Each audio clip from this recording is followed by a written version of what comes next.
The following is an exclusive presentation of Raycom Sports and Lincoln Financial Sports. Since 1894, North Carolina and North Carolina State have fought for pride. Years of fierce emotional battles have echoed through the triangle. State red, Carolina blue, a hostile recipe for rivalry. Live from Carter-Finley Stadium in Raleigh, North Carolina, Lincoln Financial Sports and Raycom Sports are proud to present North Carolina and North Carolina State, ACC football at its best. Good afternoon, everybody. I'm Steve Martin. This rivalry doesn't have a fancy name. It's not the backyard brawl or the shiver by the river. It's State Carolina. It's a case of two schools who live close together and don't have much love for the colors of the other 365 days of the year. This is the one day in a hostile environment, in a very violent environment, that they can do something about it, a.k.a.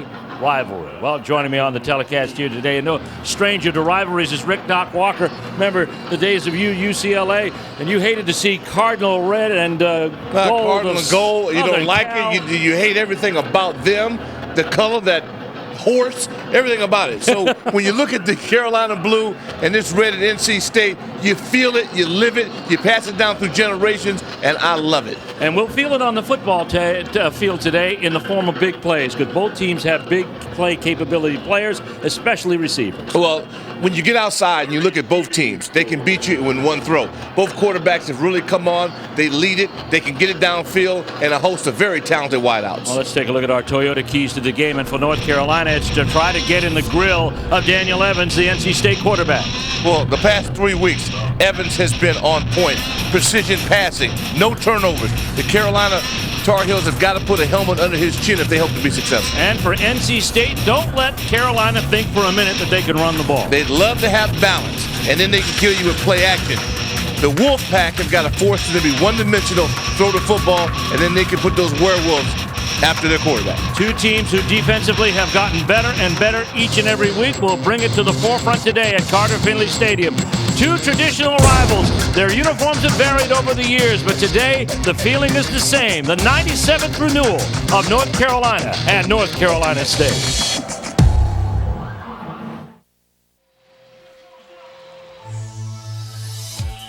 ACC football is being brought to you by Geico,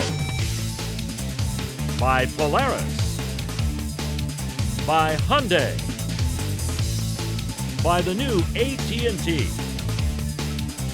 and by Aaron Sales and Lease Ownership.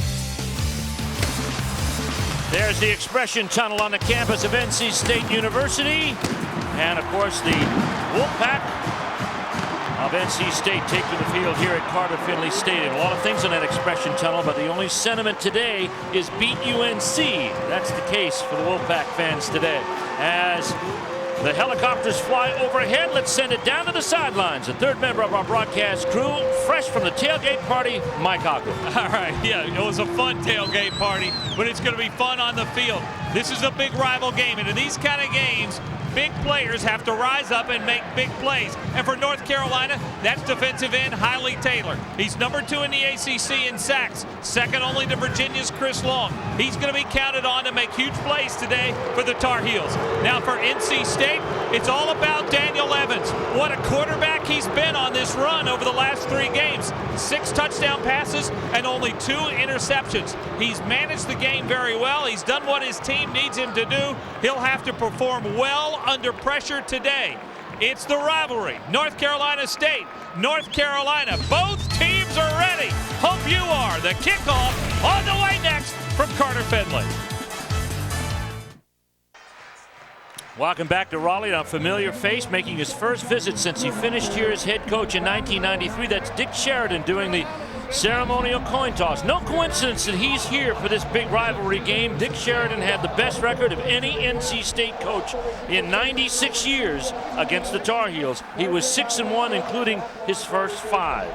And he was 52-29-3 in 7 years here at NC State. And of course, the interesting things, for the first time since 1934, the two coaches brought in by both schools are in their first year, but they're no strangers to each other. Tom O'Brien and Butch Davis were opposing coaches in the Big East.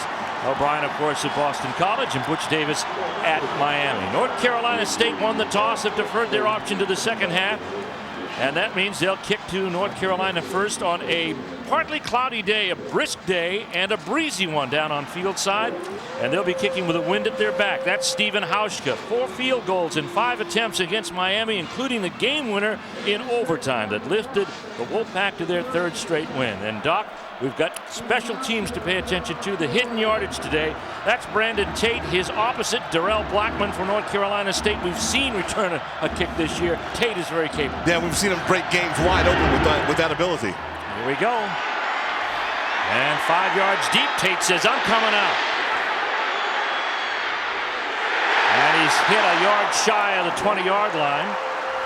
So it's a 19-yard return for Brandon Tate as we look at the Tar Heels offensively this afternoon. Hakeem Nicks, 56 pass receptions. Johnny White, Bobby Rome, Brandon Tate, and Richard Quinn, the backs and receivers. Up front, Scott Linehan, the veteran center, Kyle Jolly, Aaron Stahl, Calvin Darity, and Garrett Reynolds, an improving offensive line. The Tar Heels 1st and 10 at their own 19-yard line behind quarterback T.J. Yates, the redshirt freshman from Marietta, Georgia. Here comes Johnny White out of Asheville, North Carolina, and he is caught by James Martin in the backfield. A 1-yard gain. It'll bring up 2nd down and 9. T.J. Yates, an outstanding redshirt freshman and a young man who did not play football his junior year in high school, came back out in his senior season. 62% of his passes complete, 12 touchdowns, 14 interceptions. Needs the running game to make that pass game go. No doubt about it, but if he gets time, he can beat you with one throw. Showing a lot of poise for a young man, for a young quarterback. He's got some big-time receivers, Doc, and Nicks and Foster and Tate. He's back to throw now on 1st and 10, the pass, or 2nd and 9, and it's intercepted. And that is DeJuan Morgan. On the very first play from scrimmage 2 weeks ago, same thing happened against Wake Forest as he threw a pick on his first play of the game. And the beauty of this, it happened on 1st down where NC State penetrated the line of scrimmage, took away the run. So Carolina says, okay, we'll go up top. Then they show you the versatility. Great play by a free safety and a quarterback who really didn't look him up. See, the eyes stayed to the right side of the field. That makes it too easy for a talented player.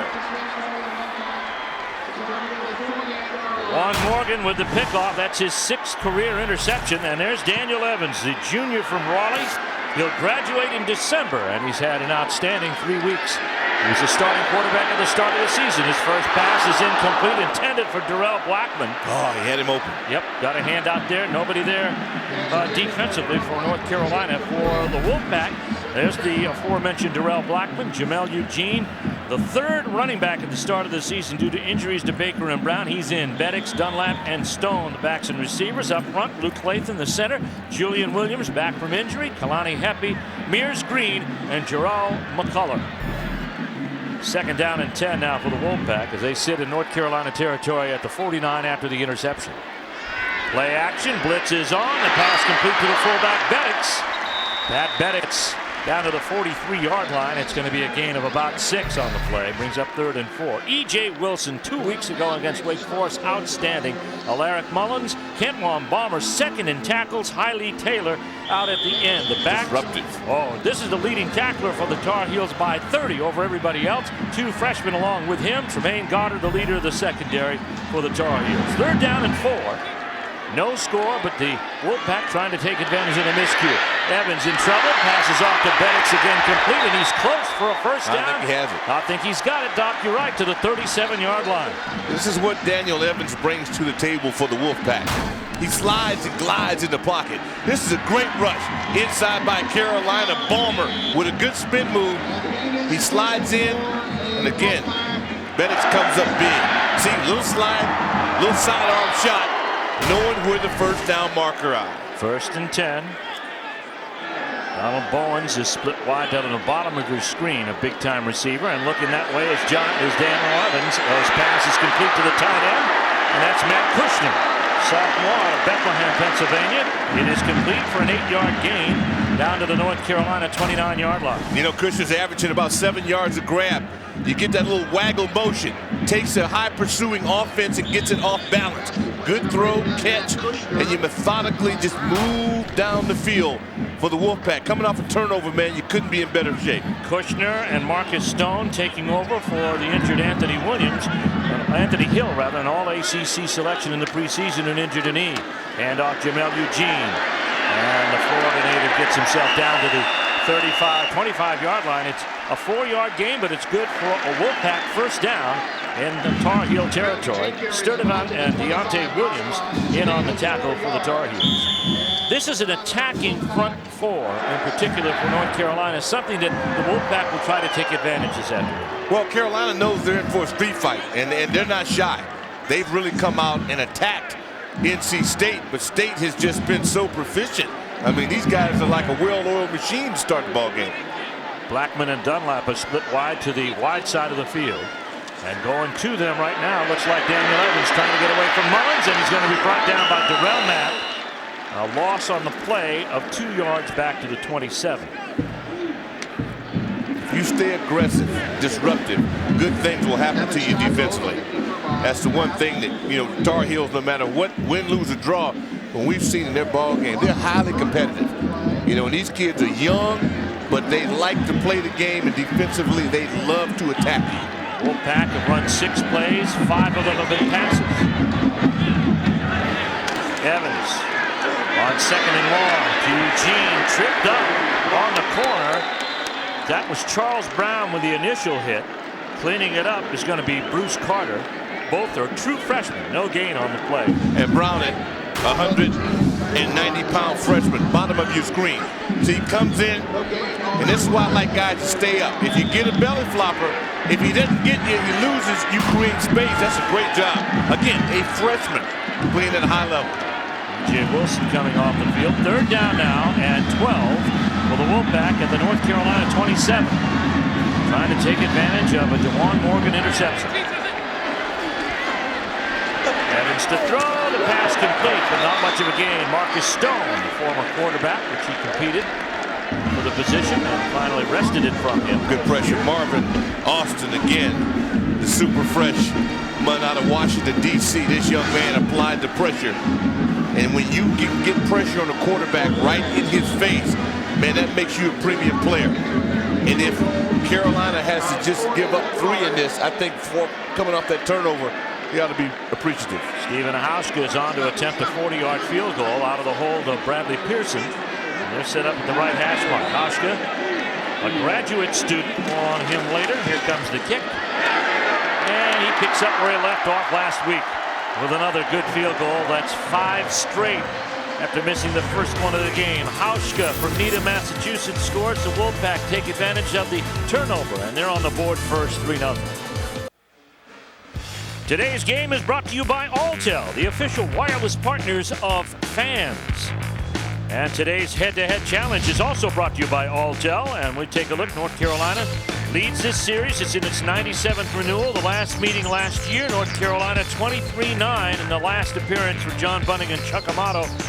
North Carolina's won 5 of the last 6. They've won 11 of the last 14 and the last 3 overall. Stephen Hauschka to kick off after the 40-yard field goal that capped a 9-play march of 26 yards after the interception. Short kick coming up to get it. This is Greg Little. Little halted once, now tries to regather. And there'll be no regathering here. Gets it down to the 25-yard line, 1st and 10, a 14-yard return. NC State's been hot the last 3 weeks against East Carolina. Daniel Evans, a career-high 29 completions, 3 touchdowns. The Pack defeats the Pirates by 14. A week later here, 7.5 to go in the 4th. Evans found Donald Bowens, the go-ahead touchdown. Wolfpack beat the Cavaliers 29-24 and ended a 7-game win streak. And last week in Miami, Stephen Hauschka not only hit 1, but he hit 4 field goals. That one, 42 yards, walk off the field after overtime, and the Wolfpack come out a winner. 1st and 10, Tar Heels, 2nd possession of the ball, and the handoff goes to the fullback, Bobby Rome. And he surges ahead from the 25 out to the 28-yard line. It's going to be 2nd down and 10. Tom O'Brien said, and during the off week, what they did was just get back to basics, and his team is finally accepting what his staff wants them to do. And also, he told me yesterday, his team has now accepted the fact that the guys like Tony Baker and Andre Brown are not coming back this year. So stop sulking about it and let's move forward. Great approach, and Coach O'Brien, you know, he's so consistent, and it's good to see these kids that they bought in, and now they definitely have momentum. Second down and a long 7, maybe 8 for TJ Yates. Stands in the pocket, delivers, fires complete. It's to Little, and it's good for a first down out to the 43-yard line. Greg Little out of Durham is a great athlete. He was committed to Notre Dame, and they stole him at the last second. Well, you see, a good quarterback will come right back following an interception, and he sticks in there, shows no fear. Offensive line gives him time, ball right on the number, and that's a good thing. You want to see a quarterback, I judge him on his first throw following an interception. 16-yard gain on the play, pushes the ball to the 43 of the Tar Heels. And off Johnny White. And White saw a little daylight off right tackle. His forward progress out to the 46-yard line. Gain of 4 on the play. Brings up 2nd and 6. Let's look at the Wolfpack defense. Martrell Brown and Willie Young, 2 great defensive ends. Demario Presley, Alan Michael Cash in the middle. The linebackers, Ernest Jones, by far leading tackler with 85. Nate Irvin and James Martin, the second. And of course, DeJuan Morgan has already got a pickoff today. Jeremy Gray, J.C. Neal in the lineup for Javon Walker, who's hurt, and DeAndre Morgan, the brother of DeJuan, in the backfield for NC State. Back to throw. Here's TJ Yates through the hands. It looks like of his tight end, and that was going to be Richard Quinn, sophomore from Maple Heights, Ohio. Covering on the play, DeJuan Morgan. Thing about Yates, boy, he gets rid of it in a hurry, and that really leads to low sack total, unless his receivers are covered. I mean, Carolina, if they can get that ground attack, just bite just a bit, this kid's going to really be dangerous. First time to third down today. There's what they've done on the season. Third down and 7. Back to throw, Yates. The blitz is on. The pass is complete. It's to Pianalto. His H-back / tight end, short of the first down in Wolfpack territory at the 48. J.C. Neal out of the strong safety spot makes the tackle. Gain of 6. That is a heck of a tackle, Steve Martin, by J.C. Neal, this junior. Now just a ferocious rush on the outside. Willie Young, a beast. And here you watch, he's holding on. Grabbing for dear life, baby. It is a game of inches, and that it's very well done. Well, Ron Cherry, the lead official, the referee today, is going to bring the chain gang out. I think it's going to be close enough to measure. So they'll bring the chain gang out on Pianalto's catch as Tom O'Brien ponders what the call will be if indeed they make it. And of course, Butch Davis has to ponder what he would do near midfield. Will he take a chance with so little to go to a first down? You can just feel the tension. I mean, the first team, you want to get a score. Field goal's nice. You want to get 7 on the board. You want to prove that your offense can break the defense down. Who gets the first shot in the face? That's going to be short by about 2 feet. So a decision on the Tar Heel sideline. And our Aaron scoreboard, you saw Clemson with the lead on Wake Forest in the Big Ten action today. Northwestern and Iowa going at it. Penn State leading Temple in their in-state battle. Michigan and Wisconsin, the big game in the Big Ten today. Can anybody derail the excitement of the pending Michigan-Ohio State battle? NC State's going to kick it away. Darrell Blackman is going to, over North Carolina is going to kick it away to NC State to receive. Blackman back to catch the punt of Terrence Brown, who averages 42 a kick. And he drops it down. The fair catch call for it, the 11. So a nice job by Terrence Brown and Darrell Blackman on a 37-yard punt. NC State takes over the ball with a field goal lead on North Carolina. Back after this word from your local ACC stations. S&K Menswear is the official wardrobe provider for our ACC football broadcast crew. S&K Menswear, better quality, better service, better prices. Steve Martin, Rick Doc Walker, Mike Hogwood in Raleigh, North Carolina today for State, Carolina. That's all you need to say. Here's a sweep to the left, Jamel Eugene, and he breaks into the secondary and gets out to the 19-yard line. It's going to be a gain of 7. Kentlon Balmer on the tackle. It's a heck of a stretch. Yes, it is. Heck of a stretch run.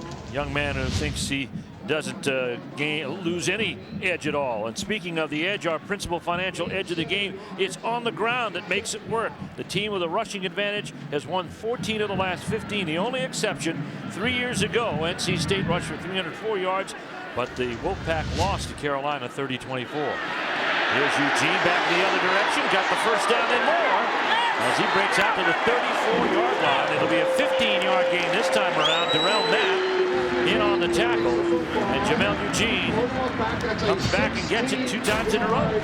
Boy, I love to see the big ones. I want you to watch Mears right there. That's your guard. Mears Greens pulling out, getting a little tag, a little slip block. You see there, Stone, and then the big fella, number 60, keeping the shield. You got guys chipping all the way downfield. That makes it work. Donald Bowens, we saw you, big fella. Man, I'm telling you, you mentioned Stone. He's the tight end. I'm afraid I was surprised you didn't strip to the waist.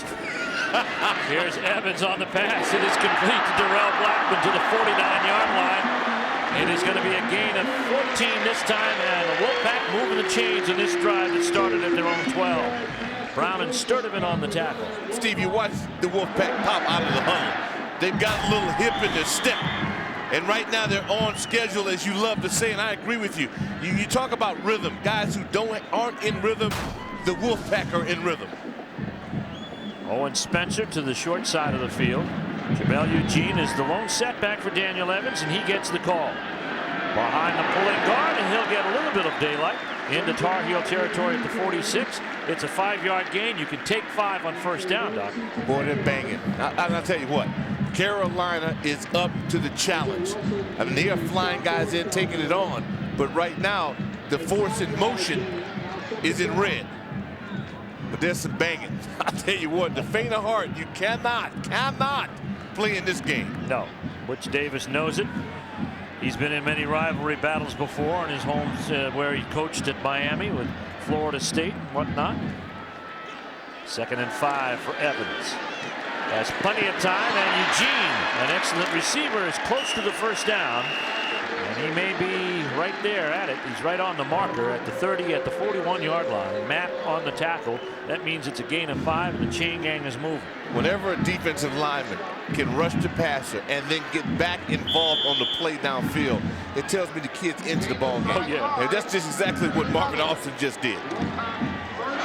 And, of course, that is the 29th reception. As you look at Marvin Austin, the 29th reception of the season for Jamel Eugene. He's up among the leaders. Here's his blitz. Here comes Underwood. This is a true freshman out of the backfield, and he's still on his feet at the Tar Heel 28-yard line. It'll be a gain of 12. They beat the blitz with a run from Underwood, his first carry of the season out of Lackawanna, New York. Now, see, that's frightening. Because what this young man does in the final 3 yards of the play is what makes the play. Good clips downfield. Now watch it from this point on. See, buddy, there ain't no coaching involved in this. This is inside his chest. This is heart. Well, that kid dragged the pile. 5 yards. There you go. 1st and 10. Evans to throw. His pass complete to Blackman in a place where only Blackman could catch it. And covering on the play, Kendrick Burney. A 5-yard gain brings up 2nd and 5. Boy, Burney was caught in cornerback's no-man land because he looked like he was close enough to try to pick, but if you miss, you give up 6. So you kind of caught in between. You know, he did a good job to just prevent it from going. But Daniel Evans at this point, Steve, you feeling it? Oh, yeah. He's slinging it now. 8 plays from the 12-yard line, and here they are in Tar Heel territory at the 25. And they're looking at 2nd and 5. Hand off Eugene, they're rushing right. Eugene, open territory to the 10 and down to the 6-yard line. Deontay Williams and Quan Sturdivant come up with a tackle. It's an 18-yard gain for Jamel Eugene. We're talking clinic, folks, clinic. Watch the big boys on the right side. See, they all stand up. And the block on the block, and I see you, Jarvis Williams, downfield wide receiver, one of the skilled guys getting dirty. I wondered if you were going to pick that one up. Yeah, baby. I see him blocking. 1st and goal from the 6. Handoff goes to Eugene, and it stops right there. Cam Thomas and Tremaine Goddard come up and stop it after a yard gain, maybe 2. Goddard brought a hammer with him, a sledgehammer. You know, somebody's got to stop the bleed. And that's exactly what Tremaine Garter did. Got in there and put his helmet to work. Let's take a look at the red zone performance for the Wolfpack. 30 times they've been in there. They've come away with only 14 touchdowns. That's a look at the red zone, powered by Superstar batteries, sold exclusively at O'Reilly Auto Parts. Hand off Eugene, threading his way down toward the end zone. Did he break the plane? Yes! Touchdown, Wolfpack!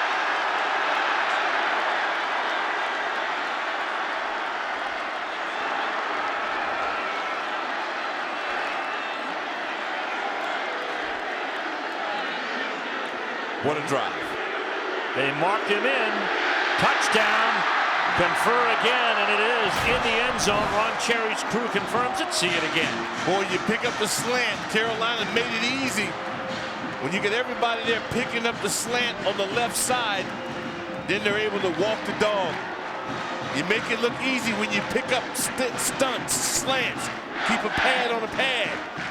Getting it in the end zone. Big drive. Second rushing touchdown of the season for Jamel Eugene, his third on the year. Hauschka in to kick the point after, but they're going to review it. So we'll have a pause here as Ron Cherry talks it over with the replay booth. Julian Williams right here, big number 73, picks up the slant. Then they just ride that pony all the way down. Now from that angle, it's anybody's guess, Doc, if they got in. If we get an angle right down on the field, we might have a better shot at that. Eugene with 6 rushes and 52 yards and a touchdown pending. Let's take a look at our high end zone camera and see if we've got that See here. it one more time. You see the slant. Nice field. Just kind of got off balance. Now see the push. Look at that. Well, clearly you see Brown's in the end zone. Yeah, there's 2 the ball. yards in the end zone. The ball, the shoulder, Yep. arm, elbow, hand, fingers, everything's across the line. Or appears now. The question is, they called it a touchdown. Is there irrefutable evidence that says it should be otherwise? I would say no. Here's Ron Cherry. After review, the play stands as called on the field. Touchdown. There you go. And Stephen Hauschka steps out there again out of the hold of Bradley Pearson, and we'll be ready for the point after touchdown to cap the drive. A beautiful drive of 88 yards for the Wolfpack. Jamel Eugene with 6 carries on the drive and 52 yards. He got over half of it.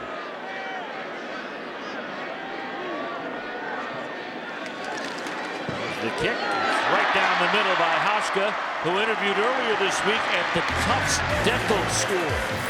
This kid with a great future. Right now, the future looks bright for the Wolfpack, up 10. Wolfpack have taken advantage of both possessions so far and have 10 points on the board on North Carolina. Our Suzuki motorcycle scoring drive, 10 plays, 88 yards. Jamel Eugene with a 4-yard touchdown rush. That's 4 of his 54 yards, 52 yards on that particular drive. And his 3rd touchdown of the season overall, 2nd from a rush standpoint. Young man who stood behind Andre Brown and Tony Baker. They both went down and everybody wondered where the offense was going to go. Well, he has stepped up since and rushed for something like 365 yards. So he's done a good job. Hauschka getting ready to kick it away. Brandon Tate back with the Tar Heels. Back 2 yards deep. He's coming out. Big block from Little. Trying to decipher his way to the middle of the field, and he's caught at the 30-yard line. We've got a flag down on the play, and it's going to be a hold against the Tar Heels.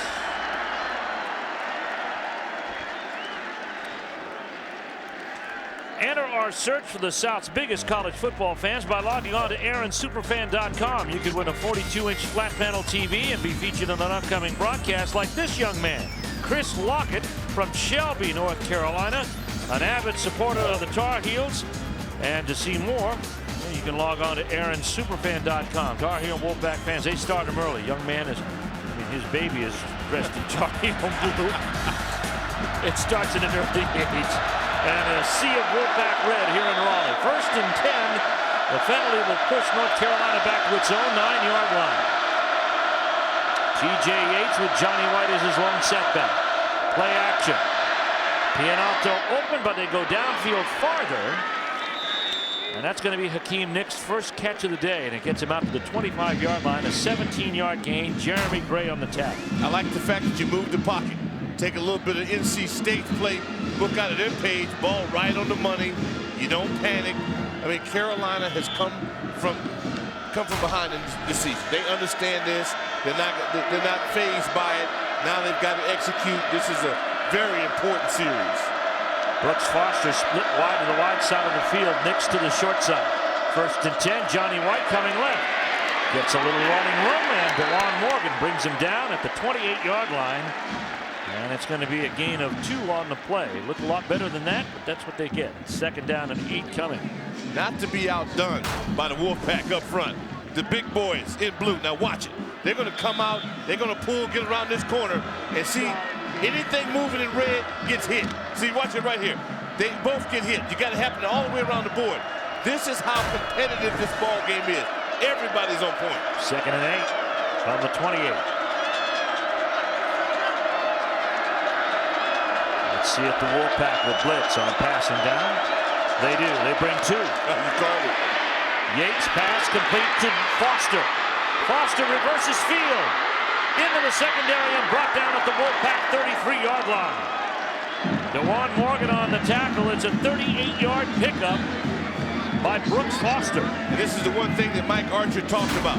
You know, if you bring the dogs, you leave your secondary susceptible to the big play, because Carolina will go out and get it. Brooks Foster, good hands, ball on the mark. Yates shows he's fearless, stands in the pocket.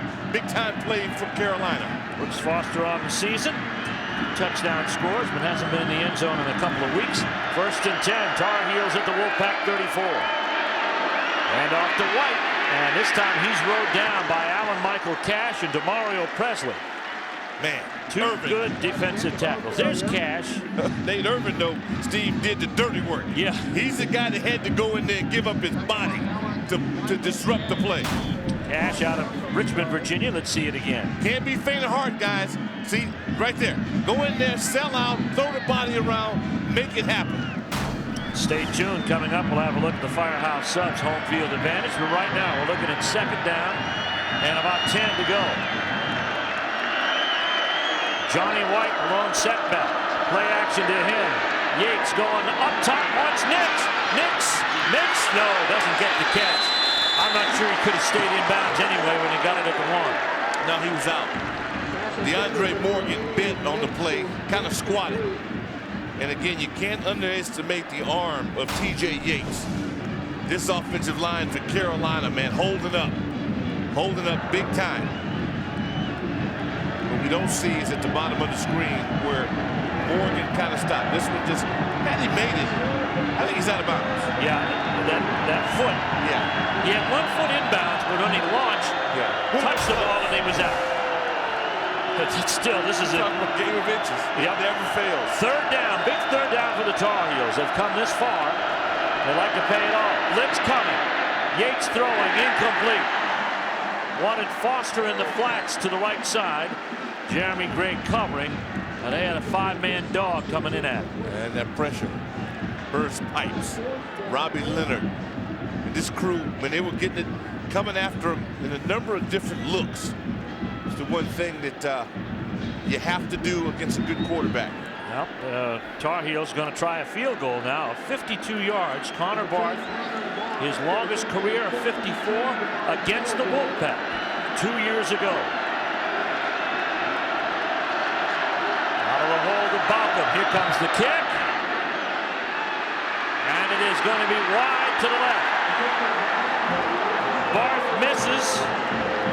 And for him, that's only the 2nd miss this season. And that from 52. It's a good stand for the Wolfpack because they took that overhand right cross by Carolina and didn't, was stunned, but they didn't fall.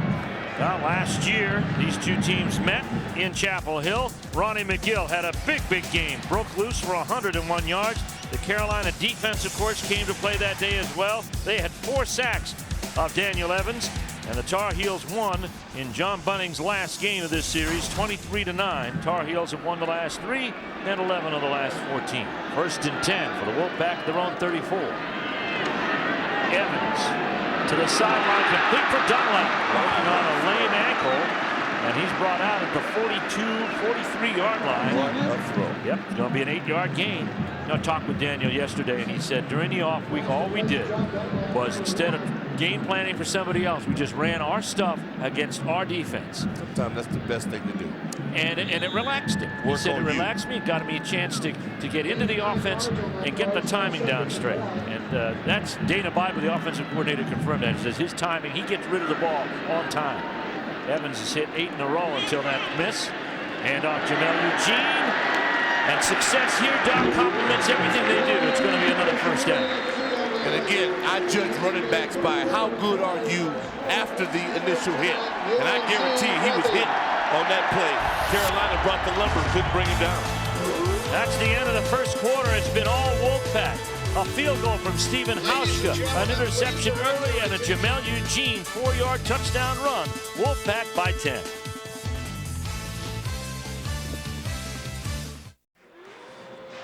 Welcome back to Carter-Finley Stadium. There's not an empty seat to be found on this State Carolina afternoon in Raleigh. Steve Martin, Rick Doc Walker, Mike Hogwood. 1st and 10 for the Wolfpack now. They stand a yard shy of midfield. Play action, Daniel Evans. That's his 9th straight completion. It goes to Kushner, the tight end, and it's going to be good for about 6 yards upfield. Let's go to the sidelines and Mike Hogwood. Well, while Evans is completing 9 in a row, you still have to respect the run for NC State. Now, remember Tony Baker and Andre Brown out with injuries. Jamel Eugene, the number 3 tailback. And really, he was a guy that nobody wanted out of high school. His high school coach convinced Chuck Amato to take a chance on him. And it was a chance well worth taking for this Wolfpack. It is paying off big time here at this stretch of the season. 61 yards, Mike, in this first quarter. Play action to him. Evans to throw. It is complete to Marcus Stone. Driven out of bounds by Jarrell Matt at the 29-yard line. It's a 16-yard hookup from quarterback to former quarterback. Yeah, and Carter tried to make a break on the play. Carolina pursues the ball with such effectiveness that if you put action away from them, you get them all slanting out. Then you see you come around there, the numbers favor you. That's just Goddard took a shot at it and missed. And if you miss, boy, you're vulnerable for a big play. Darrell Davis is in the ball game now, along with Jarvis Williams. Here comes Evans to throw. He's looking for Davis, but there was a miscommunication, and that stops a 9-pass run of completions. Our Polaris first quarter stats should be heavily in favor of the Wolfpack. 128 yards to 84. The turnover department belongs to North Carolina, unfortunately, with Yates throwing a interception on the second play from scrimmage. And Jamel Eugene, the key guy, 61 yards, 9 carries, and a touchdown already. 2nd down and 10 for the Wolfpack. Pass complete, and this is going to be Williams. Jarvis Williams with his 7th reception of the season, a redshirt freshman from Orlando, Florida. He now becomes the 7th receiver to catch a ball from Daniel Evans today. The only guy conspicuously missing, Donald Bowens. Yeah, I like what Dana Bible is doing now, coordinator for the Wolfpack. You know, he'll roll you right, roll you left, and then he stays and pop and hit you with a hitch route. So he is really working on the defensive line of Carolina. And he better, because those guys will take the game away if you don't come up with a few things. 3rd down coming. The Wolfpack 1 of 2. They're looking at 3rd and 1. Up 10-0. And whistles will stop this play. And it looks like it's going to be a late timeout called by the Wolfpack. NC State. So the Wolfpack calls the timeout. They've got 2 remaining in this half. We're just underway, about a minute and a half into the second quarter. And it's been on schedule for Tom O'Brien's group. We'll take the timeout with them with 13:26 left to play till halftime. The Wolfpack looking at a 10-0 lead over the Tar Heels. ACC football brought to you in part by your local Toyota dealers. Toyota's keys are featured on lfsports.com. Bell Tower on the main campus, about 3 miles east of here. Over here on the west campus where Carter-Finley Stadium is located, Jamel Eugene picks up where he left off and goes 3 yards. Wolfpack leading the Tar Heels here 10-0. Jamel Eugene, a sophomore out of Naples, Florida, and Mike Hogwood told you the story about his recruitment. Almost an afterthought, and it's funny how those afterthoughts become the primary focus Well, kids mature at later stages. Some kids may have been injured earlier in high school, or sometimes, you know, people you just miss. Wolfpack's happy they caught on with him. The pass batted down, and a nice play by Bruce Carter. You speak about true freshmen. Carter's from Havelock, North Carolina. He's one of two true freshmen who started the 3 linebacker spots for the Tar Heels. Start event, of course, young man who's played well for him. Get your hands up. You know, I always say, if you can't penetrate, you elevate. And that's exactly what he did, 6'3", 220-pounder. Tar Heels defending in the red zone 40 times, have given up 20 touchdowns, and that's the red zone powered by Superstar batteries, sold exclusively at O'Reilly Auto Parts stores. Down to the 13-yard line it goes. It's be a gain of 7, or rather 4 on the play. As you look at the Aaron scoreboard, Clemson by a field goal. Some Big Ten action, Michigan State and Purdue. A 6-yard gain on the play brings up 3rd down and 4 for NC State. Out of the shotgun, Evans. Evans looking in the flats to Eugene, complete at the 7, down to the 6. He's got the 1st down for the Wolfpack. Great hands. What a catch. 7-yard gain. Charles Brown on the tackle for the Tar Heels, but the Wolfpack keep on moving, Doc, and they go without a huddle. Well, that's being a playmaker. See, they control the tempo. Offensive line here again holding up. Strong job outside by Mears Green. Curtis Counts, a big fella, doing a great job on the right side. 1st and goal from the 7. A handoff inside to Eugene. Cuts back toward the end zone, and he's there. 2nd touchdown of the day for Jamel Eugene.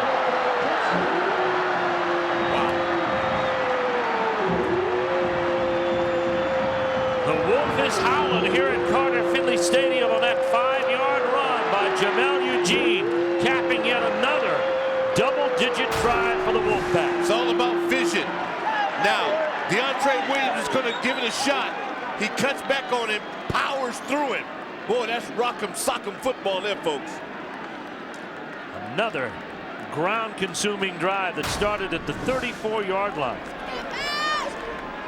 Went 11 plays. We got an injured player on the field. See if we can pick up who that is. That's going to be a tackle, and that's going to be Curtis Crouch, I believe. Curtis Crouch, who's backing up Mears Green at guard, comes off the field on his own power, and as he does, let's send you to the field and Mike Hogwood. Well, you know, Doc's played in a lot of these rival games, and you get so emotionally charged that when you get down big like this, 17-0 soon to be, it takes a lot of the air out. North Carolina's a team that really needs something good to happen to them on this next series. Hauschka steps in for the point after. Kick is up, and it is good. And the Wolfpack cruise on. Their 2nd long drive of the day. Jamel Eugene caps it for 5 yards out, carrying the Wolfpack to a 17-0 lead. Back after this word from your local ACC station. State Carolina going at it for the 97th time, and right now the Wolfpack trying to break a 3-game losing streak to the Tar Heels. Jamel Eugene is doing his part with 2 touchdowns and a Stephen Hauschka field goal. And that's what's on the board for the Wolfpack right now. Hauschka getting ready to kick it off. But you get a feeling, Doc, that the way that these 2 teams are hitting, that something could break the other way for the Tar Heels here fairly soon. This kick directed away from Tate, picked up by Little at the 2-yard line. And Little is driven out at the 18. A 17-yard return. You hungry for a big win? Well, we got some Chick-fil-A stuff being consumed at the tailgate. It doesn't matter what school you cheer for. Chick-fil-A and Dr. Pepper have partnered to bring you 40winners.com. Each day of the promotion, one lucky fan wins a trip to the ACC, SEC, or Big 12 football championship game. Another fan will win a free Chick-fil-A food for a year. Register at 40winners.com, but do it soon. Promotion ends November 17th. Like that. Love Chick-fil-A. They do for us on Friday noon or cater our lunch. PJ Yates to Johnny White. And White caught from behind by Willie Young and company. Marcus Kuhn, who's a true freshman from Germany, also in on the tackle. There's no gain on the play. You know, Doc, one of your keys to the game was don't let Carolina think they have a ground game. So far, they have no reason to think it because they've only gained 7 yards on the ground. Yeah, they've captured the line of scrimmage, and that's been the thing. The Carolina's defense is playing physical, but they're making plays after the Wolfpack had picked up 6, 7, 8 yards. Yeah. But there's definitely hit. But the Wolfpack defensively right now, they own the line of scrimmage. 2nd down and 10. There's no guesswork as to what T.J. Yates has to do here. They go with an inside handoff to Brandon Tate, and Tate is forced out of bounds on the corner. And it's going to be Ernest Jones who led the charge. It's a loss of 1. Man. Now that play usually gets Tate about 19 yards of carry. Talking about a pack of wild animals getting after you, man. Look at them. All in red, all staying high. Just flying to the football. Man, you can feel the enthusiasm. Mike Hogwood mentioned it on the sideline. This is rivalry football. Ernest Jones, senior, 5th-year senior out of Henderson, North Carolina. 3rd down coming and 11 to go. North Carolina is 0 for 2 on 3rd down conversions this afternoon. Down 17-0. Wolfpack rush 4. Pass is complete to Foster at the 26, maybe the 25-yard line. Jeremy Gray on the tackle. It's a gain of 9, but the punting unit will be on. I don't like to see a receiver come up short, but I like the fact that Brooks knew where he was. And as soon as he secured it, tried to push it forward. But you have got to get the necessary distance, whether that's on the receiver or quarterback. You have to win on 3rd down. Well, they're not so far. 0 for 3. 4th down coming and about 3 yards to go. It'll be a kick for Terrence Brown, his 2nd punt of the day. Darrell Blackman back to get it. Oh, almost a high snap, but no rush coming on. And he gets out a nice one considering. Blackman driven back to his own 25. Blackman needs a block, and he may get it. Blackman with the red shirts forming, turns and heads toward midfield. He may go. The kicker's left. The Tar Heels pursue, but it is a return to the 26-yard line. It is a 46-yard kick. It is a 45-yard return for NC State. Martel Thatch on the tackle. What an effort. If Carolina's able to come back in this ball game, it will be because of the effort of this punt coverage team. This should have gone all the way. But there was these guys that would not give up, kept going after it to stop Blackman, who's a premier rush return guy. I guarantee you that effort at the end by Terrence Brown won't go unnoticed. 1st and 10, Wolfpack have it. Great field position on the Tar Heel side of the field. His first pass incomplete for Dunlap. We talked about Darrell Blackman, and here's what he did about 4 weeks ago when Clemson came to town. He brought it to the house. He's one of the top return specialists in the ACC. We're seeing 2 of them today. There you see him against Clemson. He picked it up at the 1, heads down the left side of the field, and everybody's looking at him as he waves bye-bye. 99 yards for Darrell Blackman. Here comes the pass on 2nd down. It's going to go to Jamel Eugene, and Eugene close to the 1st down, and he's got it at the 15-yard line. It's an 11-yard gain. Charles Brown, the true freshman, in on the tackle for the Tar Heels. Man. John Dunlap. Oh, my goodness. I love to see guys, receivers block. And I get excited about it because a lot of them won't do it. They won't bust a break unless the ball's in their hands. Oh, see that? Yes. That's a big block. John Dunlap, 220 pounds, drops the hammer. 1st and 10 at the 15. Evans to throw to Eugene, complete in the flats. And Eugene brought down by Sturdivant at the 10, maybe the 11-yard line. It's a 4-yard gain. Let's go to the sidelines and Mike Hogwood. You remember a game we did earlier this year? They went to this hurry-up offense. It was very, very effective for NC State. You remember what O'Brien was telling us? He wants to get the other team out of rhythm a little bit, and he seems to have done that here against the Carolina D. They're having to call timeout. Yep, they will. They'll call timeout, and that's going to be their first timeout off the first half. With 10:01 remaining, they'll go to the sidelines. That's Mark Pascal talking it over with Butch Davis. We'll take it with him. The Wolfpack driving for another score. They already lead the Tar Heels 17-0. Back at Carter-Finley Stadium, the Wolfpack driving again, looking at 2nd and 6. They're at the 11-yard line of North Carolina. quick strike offense that caused the Tar Heels to call a timeout. Evans with plenty of time to throw. Looking for the sidelines, and he threw it incomplete. Smart move. When in doubt, find the tuba player. Do not turn it over when in the green zone. In the red zone right now. Today, 2 possessions, 2 touchdowns. Let's look at the red zone powered by Superstart batteries, sold exclusively at O'Reilly Auto Parts. A lot of things you come to Carter-Finley Stadium for. In the press box, you get the great barbecue, and of course you always see Red McNeil here, and he's been under the weather lately, and I know he'd been looking for you. Well, he's happy. He's up 17-0. His skins are going to play on Sunday, and you get better, big fella. All right, 3rd down and 6. Evans to throw. They close in on him. Intercepted! Intercepted by Charles Brown, and Brown has nothing but clear open territory. Headed for the end zone, and what a turn of fortunes in this game. Touchdown, North Carolina, no flags, 92-yard interception return. And just like that, the blue is back. And we talked about it, find a tuba player. You don't want to turn it over here in this zone because it's a pick 6. We saw it happen to the Maryland Terrapins against Wake Forest. It sucks the life out of you. And that gives this pressure. This is all due to pressure on the quarterback. Intended for Jarvis Williams, but Charles Brown changed all of that. Returns it all the way 92 yards for the score, and the Tar Heels in a shock are on the board. Honor Barth for the kick after. And the lift the Tar Heels needed is here. He splits the uprights, and North Carolina has reason to really get active. It's always about pressure. And you see that little flash of blue at the end?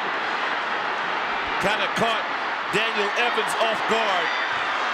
Indecisiveness, good hands, just like that.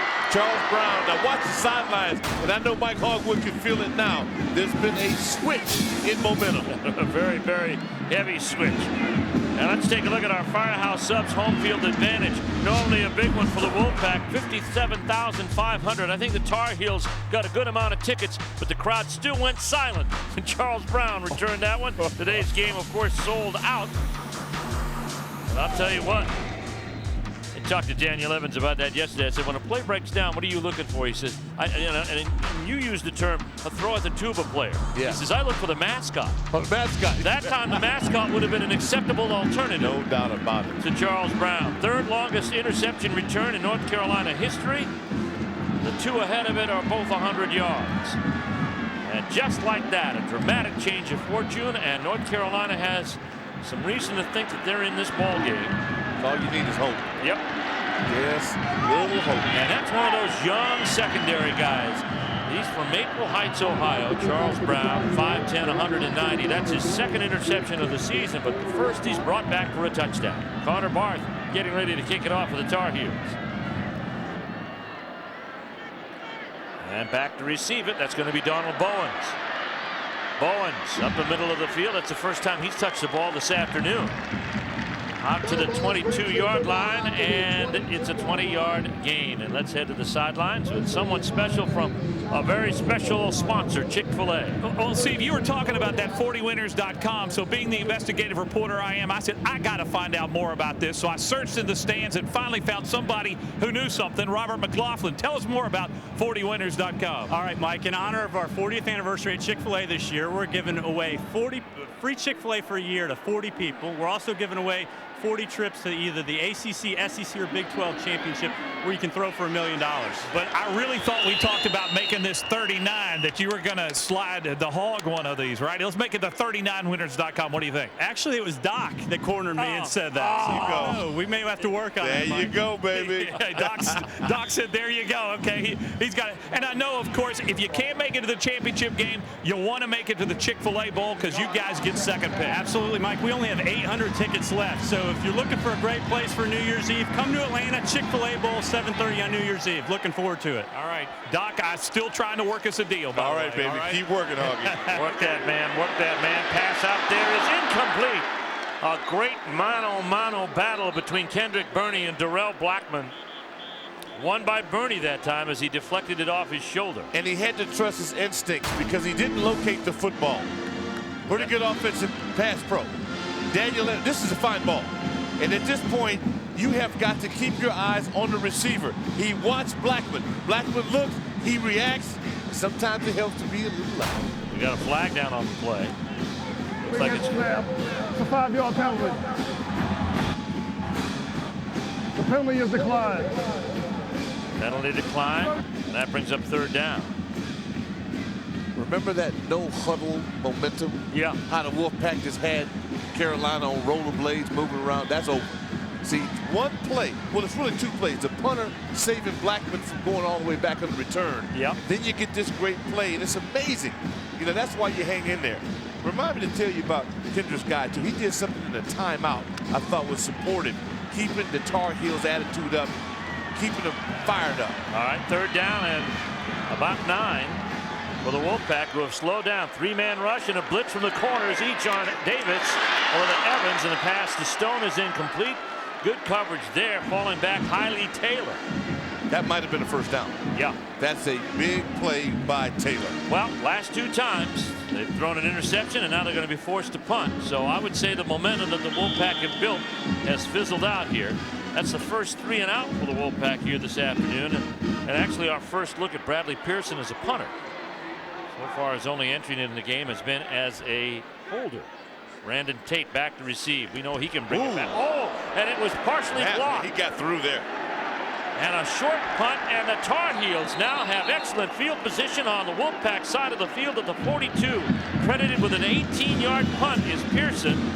And I think it's going to be Ryan Taylor who got a piece of that kick. Let's see. Boy, he squeezed his body through that hole. And what the brilliance is that he went for the block but didn't hit the punter. A lot of guys err in this and lose this possession. What a play inside by Taylor. And a play of the year by our spotter, Bob Carney. To spot. I don't know how Bob found that. I don't know how he saw it. That is the hardest play to do. That and blocking a field goal. Who did it? He had it before we went to replay. Ryan Taylor on the block. 1st and 10 Tar Heels at the Wolfpack 41. Yates the throw. Pass is complete but low, and brought down there by Hakeem Nicks at the 33-yard line. It's a gain of 8. Brings up 2nd and 2.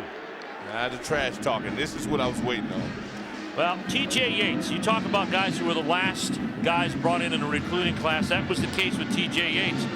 Tommy Thigpen, the linebacker coach under John Bunning, was looking at another player at a game that he played, and they saw him move his team, Pope High School of Marietta, up and down the football field.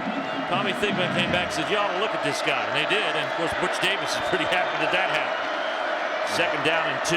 Good when you see a linebacker coach find a quarterback. I think that's the way it ought to be. Bobby Rome tries to get himself back to the line of scrimmage, and Ernest Jones tripped him up for maybe a 1-yard gain.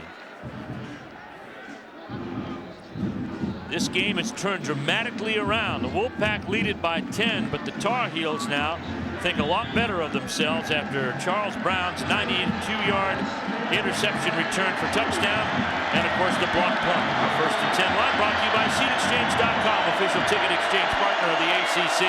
Tar Heels 0 for 3 on 1st down, and they have popped the seal on that problem as they have moved across the 30 down to the 28-yard line to make it a gain of 4. And the Tar Heels are still moving. With their own version of hurry up. Nice little wrinkle to get in, pop out of the huddle. Still plenty of time left. 7:17 left in the 2nd. Both teams 2 timeouts. Butch Davis in his 1st year. He talked about the problems that his team is having, and sure, it's shown it. They've had trouble with special teams, and especially trying to hold back return yardage. But they have heart. Yeah, they bent, but they didn't break. Yeah, he can coach them up on those other things. These young kids are competitive.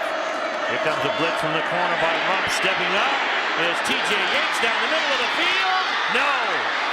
That was Brandon Tate in the end zone. Double covered, but the ball was almost right there. Tell you what, when Brandon comes back and he takes a look at what his quarterback, look at the courage that it takes for T.J. Yates. The Wolfpack, they're coming at him, breathing down his neck, ball down the pipe. You got to go get that one.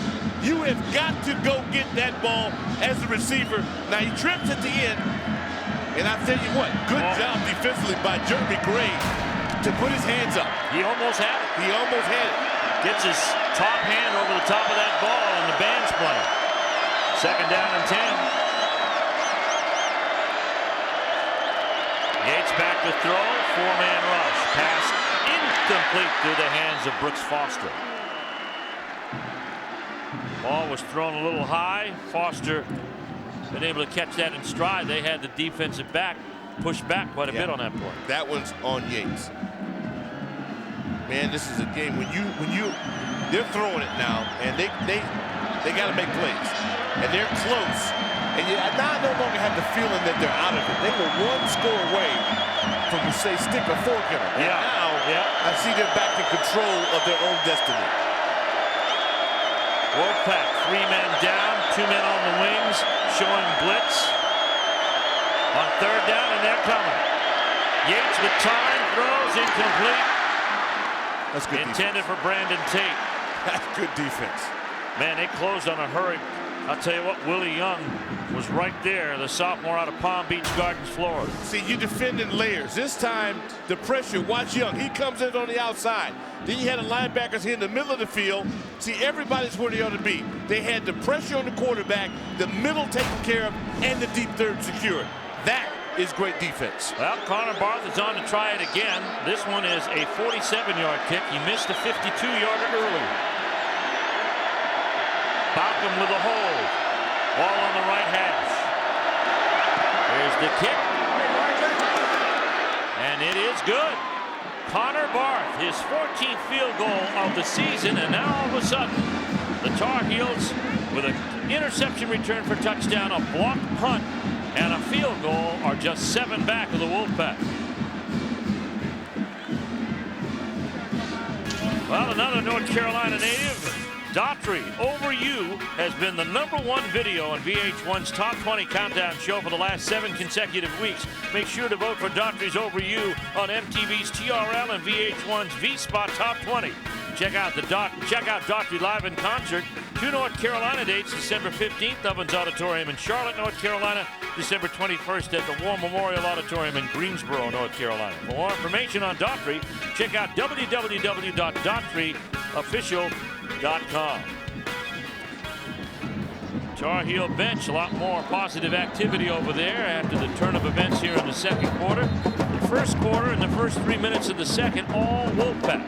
The Tar Heels turned it around with a Charles Brown interception return for 98 yards and a score, and we got ourselves just another day in the State Carolina series. And the point I was going to make about Kendrick's guy is that there was a timeout, and he went out and started talking to the young fellas like Ballmer. He was talking to Thomas. He was encouraging these guys. They were almost about to be down 24-0, potentially. And yet, he was out there preaching and teaching. And that's the thing that Butch Davis needed, older guys. And he talked about Kendrick's guy earlier in the week. This is a young man who had a starting spot, suffered a knee injury. He's been slow to come back.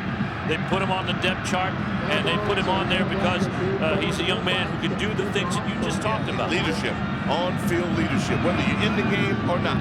Connor Barth with the kick. And it's going to be picked up by Bowens, a deep back at the 5. Bowens to the middle of the field, and he is hammered and set down at the 15-yard line. The 14-yard return.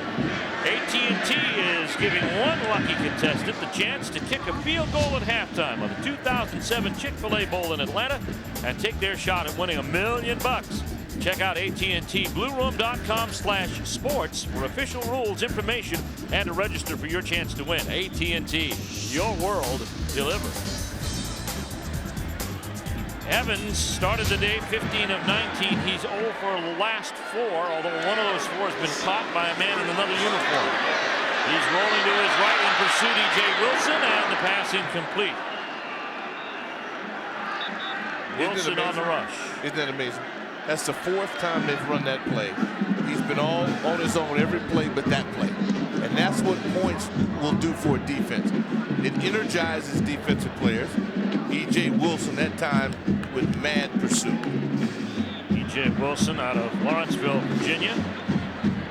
Daniel Evans looks like it stayed by downs here today. First down, second down's been very good for them at 7.5. That's what they're looking at now, 2nd and 10. Well, they're off schedule. Yep. First down. Jamel Eugene tries to get him back on schedule, and he'll carry out to the 20-yard line. It'll be a 4-yard gain. Darrell Mapp in on the tackle now for the Tar Heels. Mapp's an interesting story. Young man out of Burlington High School. All-state player, MVP state championship game. Not a call from a Division I school. Catawba, Division II school, gave him a partial opportunity. He decided to walk on in North Carolina, and didn't take him long to have a starting position in a scholarship. Well, he has a nose for the ball. He's physical, smart kid, and good for him. Tell you what, man, there's some hits going on this one. And as Raleigh down in distance on third down for the Wolfpack, and North Carolina State now 3 of 6 on third down. Timeout on field. That's an official's timeout. An official's timeout here. And Ronald Cherry is now motioning toward the end zone. I'm not sure what that in particular is all about. It's as if someone said. An official's timeout, and now they're going to bring them to the line. They're coming to the line here with 5:38 left to play. The clock is rolling again. I'm not sure what Ronald Cherry just did, but whatever it was, he felt it important to do. On third down, Evans passes in the crowd. It's complete. Going to his tight end that time. That looks like Marcus Stone. He's got it. See, the thing you like about Stone. What a grab. Yeah, the senior knows where to get to the sticks. You know, it's important. It's just not about receptions. It's about making those receptions count. That is really good, especially when you can feel your team has lost momentum. 1st and 10 after the first down. Here comes Evans. Pass complete downfield, and this is going to be R.J. Armstrong. His first catch of the year for the junior from Parsons, Kansas. A 23-yard hookup. And we got a flag, however, that'll bring it all back. Oh, boy. You lose your first reception. That's heartbreaking for a tight end. You take that hit because you know if you're around DeAndre Williams, you are going to get hit. High IQ guys, man. It's just good hands, good-looking guys. You can tell time of day from that comment. Yeah. Holding. Number 72 offense. That's a 10-yard penalty. Replay it down. Well, we often say, yeah, they chime in on the guilty party, but we'll try to figure out who earned it on the other side in white. And might have been Cam Thomas, could have been any one of those down tackles for the Tar Heels. It's been that kind of ball game. Oh, it has. Highly competitive. Very entertaining. 4:55 left in the first half. NC State up by 7 with the ball, 1st and 20. Jamel Eugene, nice hole. Up to the 29, thrown out at the 30-yard line. A gain of about 12. Tell you what, this Eugene runs downhill. Now look at his help, his convoy. Look at this right here. Now even a stealth to you know what, I might have been able to get through that one. Man, that's a good piece of blocking up front. And Jamel Eugene's got 87 yards on the day, and we're not even at halftime. Now, Luke Latham, man, the guy pulls so well to be a center. 2nd down and 7. Here's Eugene going right. And Eugene cuts up inside the block of Latham again and gets up to the 34-yard line. Gain of 4 on the play. Darrell Mapp on the tackle. You kind of get the feeling that Eugene gives them, first of all, he's been unstoppable. But getting back into getting that rhythm. How do they recapture what they had? Plus, he's a good receiver. He's got 4 balls today. Yeah, he's catches the day so far, right? On the 3rd down. Yep, 3rd down and 4. Wolfpack up by 7. Pass is complete to Dunlop for a 1st down at the 43-yard line of North Carolina State. Mack in on yet another tackle. 9-yard pickup, moves the chains. Wolfpack trying to bring the rhythm back. Yeah, they're howling again. And the thing you have to be cautious of if you're Carolina is Blackman. Because Blackman can beat you with one throw and catch. And that's the one thing Carolina cannot afford to let happen. Curtis Underwood is in the backfield now, the true freshman. And he gets the handoff going right on the sweep and cuts back. And well, I know it sounds like a broken record, but Darrell Mapp's got him again. Yeah, Darrell Mapp. To be an outside linebacker, it's amazing how many plays he gets in all over the field. Now there's Darrell Mapp. We look at the receivers. Look at the guys who've caught a ball. 1, 2, 3, 4, 5, 6, 7. But none of them named Bowens. Stone and Eugene have been the primary target. And I think of the Devils. There you go. There's Donald Bowens. on his horse down to the 20, brought down at the 13-yard line. When you need a big play, you save your big play receiver for a 40-yard catch. Deontay Williams stopped the touchdown. And the Wolfpack are down at the 15. Steve, you called it. There are so many good things about this play. First of all, it starts up with that offensive line. Now watch it. See the little shake and bake? Go on with your bad self. Coming around the corner. Now he's clowning. See, and then you run over a defensive back. That is getting it done. 1st and 10 at the Tar Heel 14. Evans to throw into the end zone. Touchdown, Marcus Stone.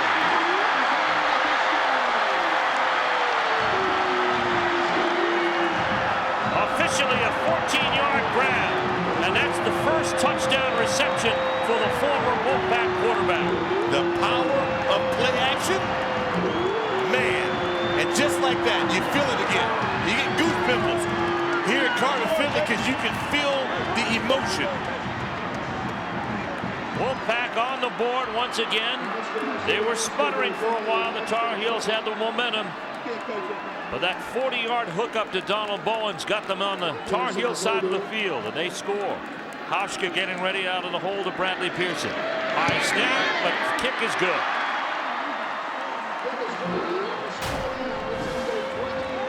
Looks like a little hit. No play on this, just a little pump. That's just a blown coverage. But it works, man. Good pro. Nice little flick of the wrist. Oh, he couldn't wait to get that one out there. Yeah. And the Wolfpack faithful or Wolfpack Nation love this. Marcus Stone knew he wasn't going to be in the quarterback mix, approached the coaches and said, "What can I do?" "Well, we have a job for you. Anthony Hill is gone because of the injury. How'd you like to play tight end?" Well, they said, you're bright. You know, you got great athlete, high IQ. You fit the mold. Where else you going to go? Yep, exactly. Former quarterback, you go to tight end. That's right. Two most intelligent positions on the field. The Wolfpack looking to get bowl eligible. They need 2 of the remaining 3. They're in good shape right now at 24-10, and then they have Wake at Wake, and then close out here 2 weeks from today against Maryland. Tom O'Brien, that would be quite an achievement for the first-year coach here of the Wolfpack to be bowl eligible with so many injuries that they suffered. They had 10 knee surgeries on their 2 deep. They didn't get many of those guys back. They lost 2 great running backs in Tony Baker and Andre Brown, and an all-conference tight end in Tony Hill. And yet here they are. Stephen Hauschka getting ready to kick it off. Little and Tate are back to receive for North Carolina. It's a completely different team than we saw 4 or 5 weeks ago. No doubt. No doubt about it. Against Clemson, they really were struggling. Here's Tate at the 10. Tate's got the speed to break it all the way, but this time he is driven out of bounds after a nice return out to the 40-yard line. A 30-yard return by Brandon Tate. Next week, there'll be 1 of 2 games you'll see. These Tar Heels taking on the Georgia Tech Yellow Jackets or the Maryland Terrapins against Florida State from Tallahassee. Check your local listings for the game in your area. ACC football, not a choice, but wherever you happen to be, your game will be one of those 2. Safe to say here in North Carolina, you'll be seeing Georgia Tech in North Carolina. In Washington, D.C. and down in Florida and the other areas of the ACC, you'll see Maryland and Florida State. 1st and 10, Tar Heels at their own 40. One of the better field positions of the day. Getting out of the pocket is Yates, and he'll throw for Bobby Rome, and it's going to be complete at the 48-yard line. A pickup of 8 on the play brings up 2nd and 2 with 2:43 to play. Tell you what, that play took a long time. And if a quarterback still has his head on his shoulders, that means that offensive line was balling. I want you to watch Garrett Reynolds, the right tackle, and watch what happens in this play. Because you got to stay with blocks. He gets a little bump by the tight end, and then he's fighting, staying up there. You don't know what the quarterback's doing behind you. He's still fighting. And that's a pretty tough customer he's fighting against in Marshall Brown. You gotta believe it. 2nd down and 2 for the Tar Heels. Yates to throw in pursuit. Young pass is complete out there to Johnny White, and he's got the 1st down in NC State territory at the 46. Ernest Jones on the tackle. It's a 7-yard gain, and it's good for 1st down. When you're trailing and you're on the road, you have to be oblivious to the scoreboard. You know, you just have to play possessions. And you just have to get in at halftime within striking distance. And that's why with about 2:20 to go on the clock, this is critical that Carolina scores. 1st and 10. White the long setback. Blitz is on from Jones. The pass to White. And Johnny White gets another Tar Heel first down at the Wolfpack 33-yard line after a gain of 11. To the sidelines we go, and Mike Hogwood. And Stephen, Doc, we have seen both of these teams early in the season. I think we both agree that they have come a long way, and that includes T.J. Yates, the quarterback of North Carolina, who gets better every time I've seen him play. Today, really cool, calm, and composed. His team is behind, but you can get a sense of where a team stands by how a quarterback leads the team, and he is really leading this team like they believe they're going to go down and score on this possession and come back and get in this game. Really impressed with T.J. Yates from down here on the field. Got a little more real estate that they'll have to cover, as that pass to White has been called back because of a hold, and it pushes the Tar Heels back to their own 45-yard line instead of being at the Wolfpack 33. So it's very costly. Yeah. I want to know who earned it. Who earned that holding penalty? Well, it's the guy who didn't get Ernest Jones, I think.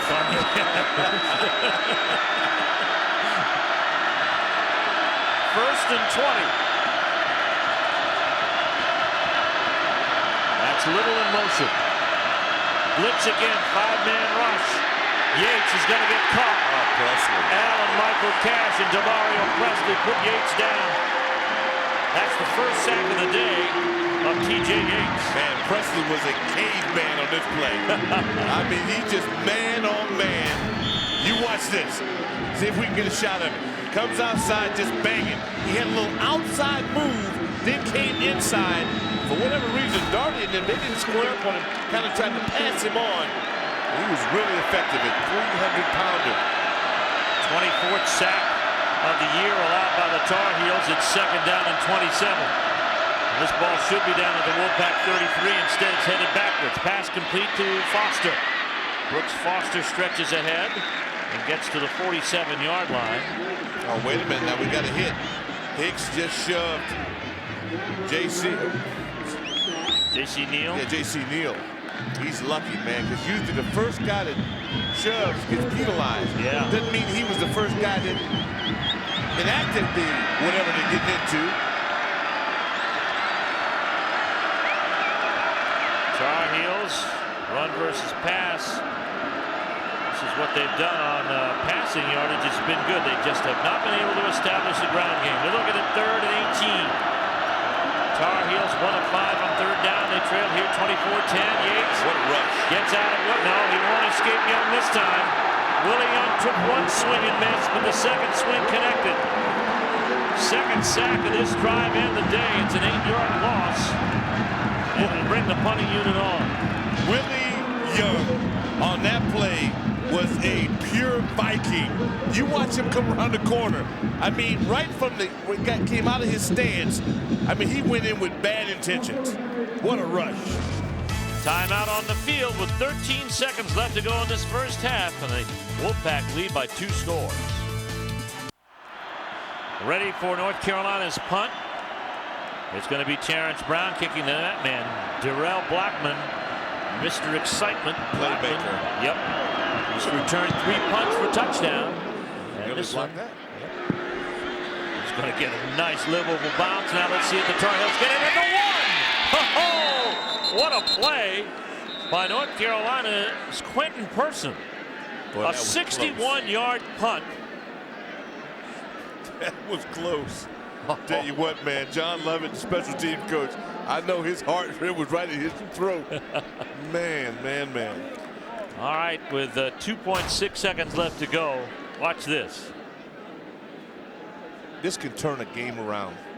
You know, you have to have kids that are smart enough to understand it. And clearly, you know, both teams, they get it on special teams and give you a great effort. Now, Evans is in tricky territory. He can't just take a knee here. It's a safety. He's got to get it forward for the last play, and he does. There's a nuance. The clock will run out, and the first half will come to a close. 34 points between these two rivals in their 97th renewal, and they're barking at each other. A lot of trash talking, baby. Oh, yeah. The second half is going to be a rumble. No, we're not done yet. We're far from being done here in Raleigh, North Carolina this afternoon as the Wolfpack up 24-10 over the North Carolina Tar Heels. We've seen an interception return for a touchdown. We've seen a big punt return that set up really nothing. And we've seen a great ground game for NC State this afternoon. Jamel Eugene has had an outstanding day, and there's more to come. Standing by with Tom O'Brien of the Wolfpack is our Mike Hawkwood. Well, Tom, I was asking you, momentum swinging back and forth, but you got it here at the end of the first half. Well, we got to hold on to it coming out here. We get the ball starting the third quarter. We got to do the same thing we did in the first half. Keep moving the ball. What are you going to tell your team that you'd like to see in the second half, see them do, or maybe better? We got to play better than we did the first half. I mean, we got to keep getting better. That's our goal. Get better each play, each quarter, each game. All right, well, it was a pretty solid first half for Tom O'Brien. You see him really keeping his cool. He knows there's still a battle ahead in this battle between State and Carolina. ACC football is brought to you by Chick-fil-A, by the new AT&T, by Firehouse Subs, by Geico, by Cooper Tires, by Toyota, and by Progress Energy.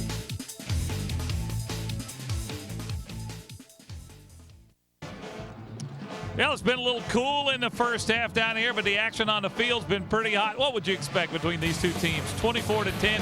We've had a lot of big plays, and it started early. DeJuan Morgan with an interception for NC State. That would lead down to a field goal. And Darrell Blackman, one of the great return men in the country, gives State solid field position. He looked like he was hemmed in several times.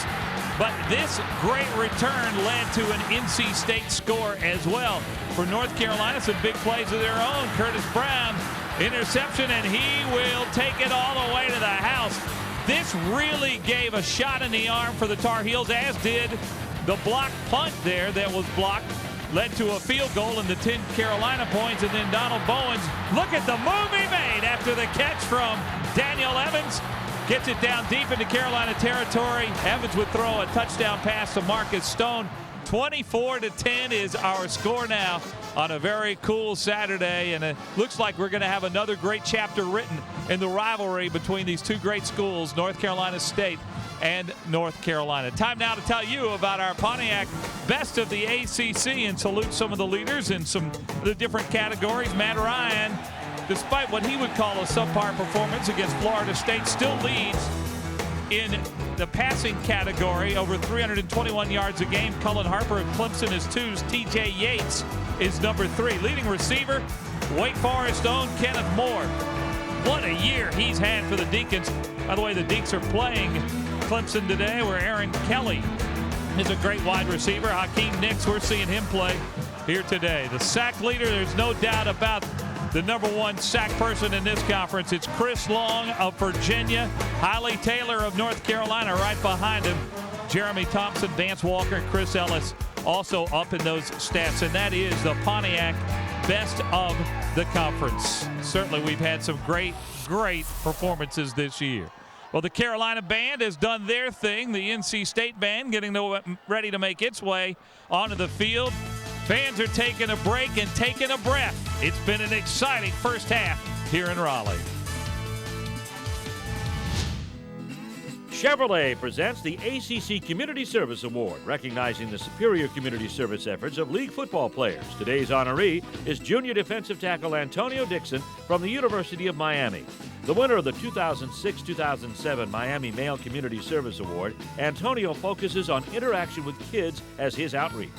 He participates in Fun for Kids and works at the Ray Lewis Super Kids Fitness Camp. Antonio also assists local law enforcement by participating in the Canes on Patrol program. Chevrolet is proud to salute Antonio Dixon for being honored with the ACC Community Service Award. To learn more about the award, visit lfsports.com. Earlier today, toys were collected here at Carter-Finley Stadium. It's for the U.S. Marines, Toys for Tots campaign. Tom O'Brien, the Wolfpack coach Former Marine officer, is a member of the National Board of Toys for Tots. Since 1947, the U.S. Marines have been looking after America's needy children at Christmas. Kind of neat to see that here earlier today. 24-10 is our score here at halftime. Hey, do you live and breathe by your favorite team? Paint your face, show up days before every home game? Are you a super fan? Then visit aaronsuperfan.com to enter the search for the South's biggest college football fans. Tell us in your own words, photos, or video why you are your team's biggest fan, and you could walk away with a Philips 42-inch flat panel TV and a featured appearance on an upcoming broadcast. Log on now at aaronsuperfan.com in order to win. Sounds like a pretty neat prize. Well, 24-10 is our score here at halftime, and you better believe we got some fireworks coming up in the second half. Want to quickly run down some other scores of some games going on. Clemson and Wake Forest. How about the Tigers? They win out. They could be in Jacksonville for the championship game. Duke and Georgia Tech is a surprise brewing there. Tech down by a field goal. Tennessee by 10 over Arkansas. Alabama leads Mississippi State 9-3. Texas A&M and Missouri got a good one going in the second quarter. Missouri in the top 10 of the country. Michigan getting beat by Wisconsin at halftime, 20-7. Time to take a look now at our Advanced Auto Parts drive to the championship.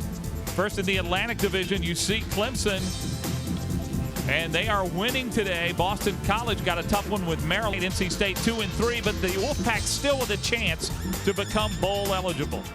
Now over in the Coastal Division, I really believe it's going to come down to Virginia Tech when they play on the last day of the regular season to see who goes to Jacksonville as the division winner in the Coastal, the championship there. North Carolina at 2-3, and the Tar Heels, if they win out, could still become bowl eligible by, well, that's the Advanced Auto Parts drive to the championship. 24-10 our score here in Raleigh. We're back in a moment, but first this word from your local ACC station.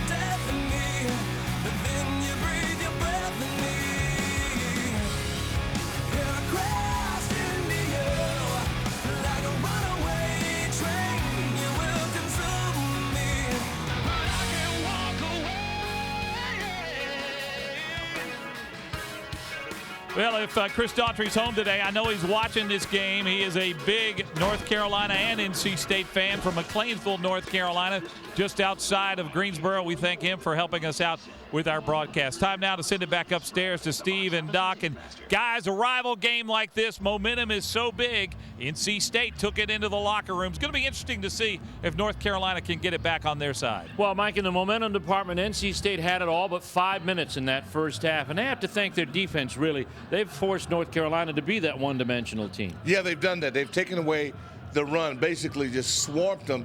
But the trash talking starting to emerge.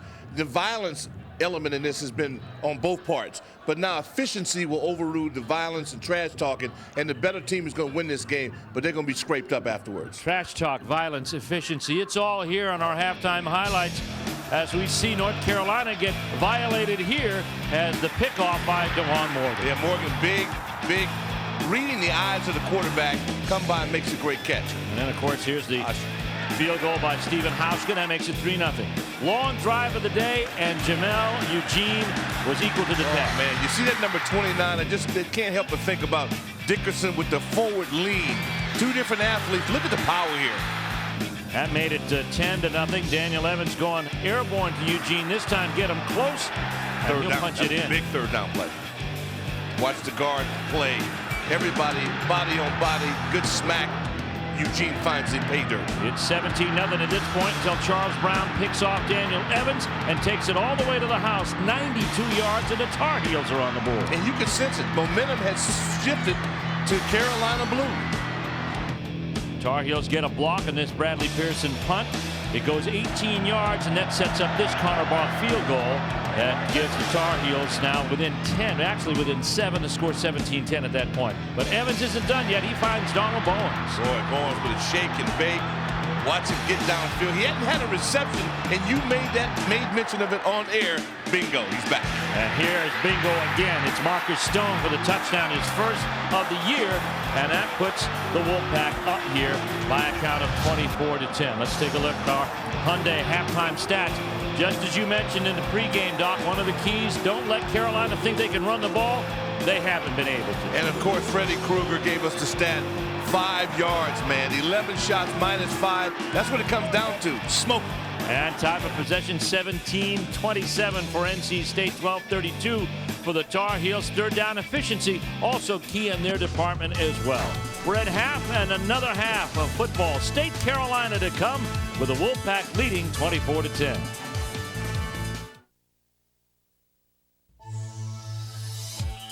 ACC football is being brought to you by Ruby Tuesday, by Pontiac, by Advance Auto Parts, and by GMC.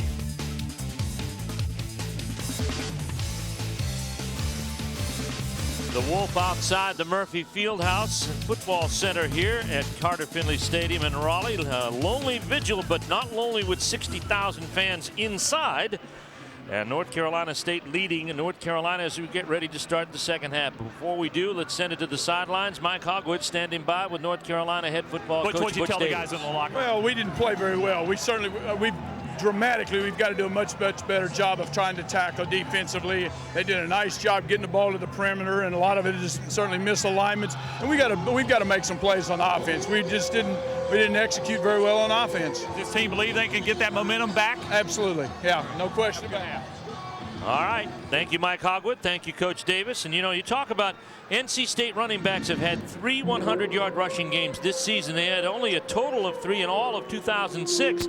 You see how close Jamel Eugene is to getting number 4 this afternoon, averaging 6 a tote, 91 yards. He's 9 yards away, and he's been a big key for NC State this afternoon. Well, if you look at the Virginia Cavaliers and the dominance that Pierman had delivered to that offense running, and then he's out.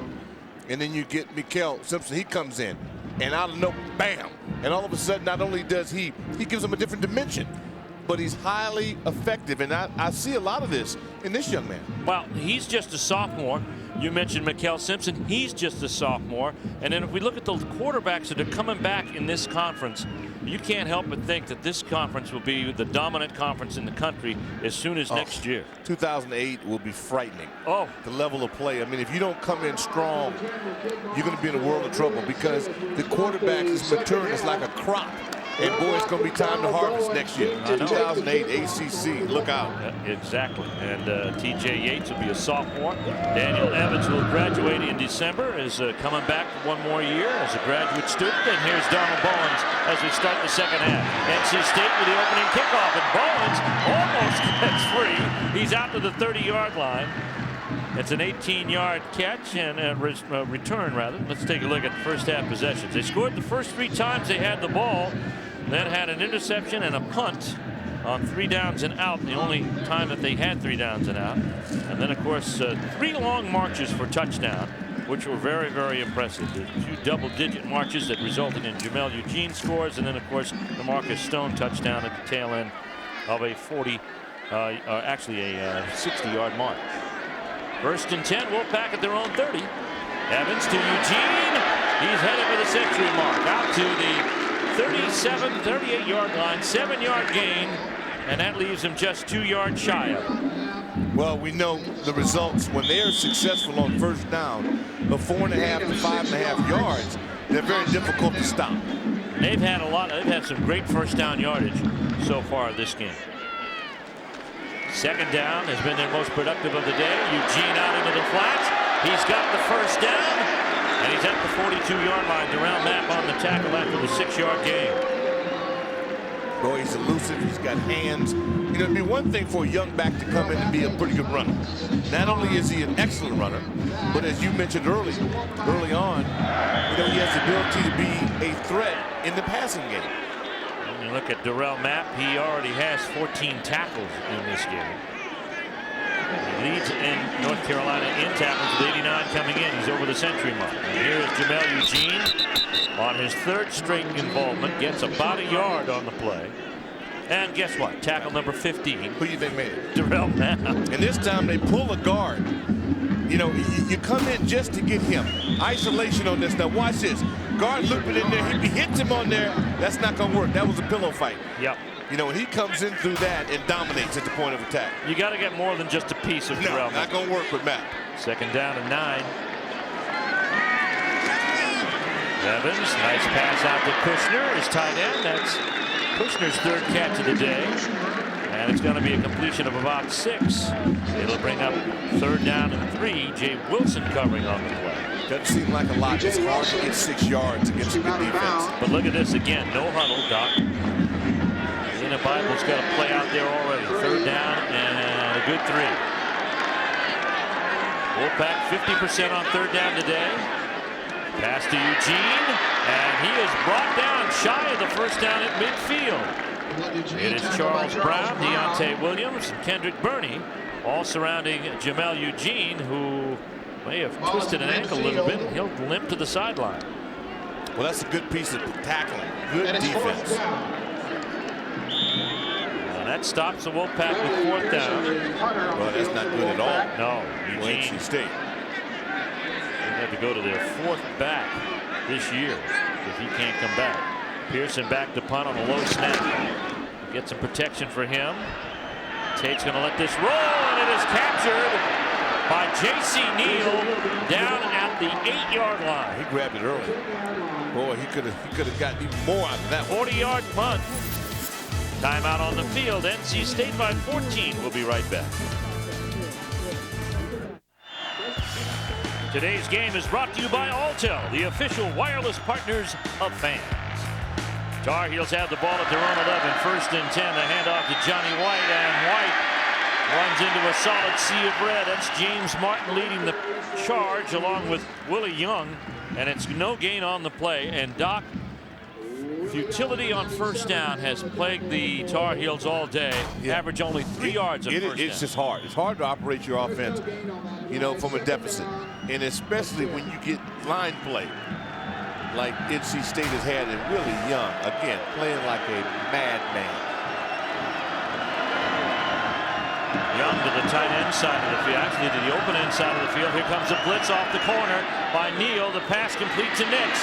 He circles around the back and gets a little yardage out close to the 1st down marker. Matter of fact, they're going to mark him out. Got it. Yep, at the 21. That's an 11-yard gain by Hakeem Nix. Great receiver. Playmaker. You know, this basic route. We watched NC State on the prior possession pick up 6 yards. He takes it but makes the guy miss. He turns 6 into 12, move the sticks, get yourself in better field position. See, this is just good stiff arm, keeping your balance, and just wanting a little bit more. They got to get downfield though, Doc. They've got to be more productive, more north-south. Hurts when you can't run it. Yep, 1st and 10. They're going to try it again here with White, and this time he is successful. He gets some nice yardage out to the 27-yard line, and that's going to be a gain of 6, and that's probably the most that they've gotten on any 1st down running play today. That's strong. When you see James Martin wearing that number 95, and I keep telling myself he's not a defensive lineman, he's playing for the linebacker, but he gets over there in a hurry. Nice little bow, get a little help from your friends. See, once you secure the edge, which has been very difficult for him, then they can pick up some yardage. But it has been a struggle. Johnny White, then 210-pound freshman. I'll tell you what, Martin and Jones have over 180 tackles on the season. 2nd down. Blitz. Pass to the flats. It is complete. Anthony Elgin, but he's captured in the backfield for a loss to the 25-yard line. Allen Michael Cash, Nate Irving, a loss of 2 on the play. Man, that is physical football.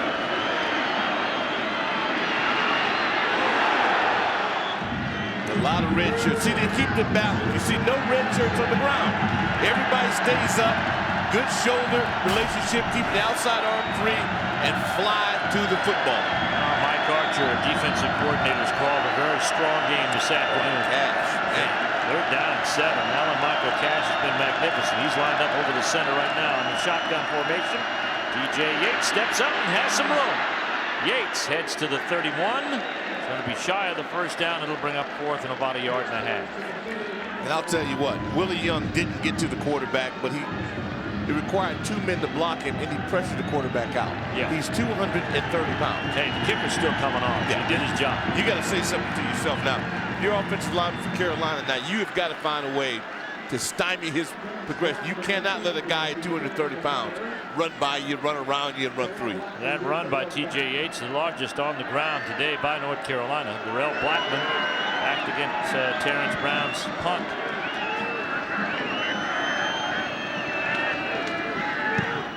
Wolfpack setting up a return. This is going to be a roller, however, that Blackman will let roll through a favorable Carolina bounce to the 14-yard line. It's going to be a 55-yard kick by Terrence Brown. He's got a 61-yarder already in the books. Timeout on the field with 9:39 left to go in the 3rd quarter. NC State 24, North Carolina 10. Closed captioning for today's telecast is provided by Bojangles. You gotta wanna need to get a have a Bojangles. 1st and 10 from the 14-yard line. I really do. Get up for it. Here's the pass. Almost picked off by Deontay Williams. Now let's head to the sidelines, and Mike Hogwood has an update on Jamel Eugene, who limped off the field. Yeah, Steve, he does have a sprained left ankle. Now, they tried to put the tape over his shoe. They spent a lot of time taping it. They've had to cut all that off, take his shoe back off, and right now they're trying to retape it again, and they hope he's going to be able to get in this game and get back. They do think he is probable to return. 2 yards shy of the century mark. Curtis Underwood is in his spot right now, and the true freshman gets the call on 2nd down and surges ahead to the 19-yard line for a 4-yard gain. This is what they miss if Jamel Eugene can't come back into the ball game. 98 yards through a half plus of football, including 2 touchdown runs. 1 of 4, and that he pushed 2 defenders into the end zone. He's also a great receiver. He's caught 6 passes on the day this afternoon. That's what they miss. Jamel Eugene, they miss a lot of offense. He's accounted so far for close to 125 yards. 3rd down for the Wolfpack and 6.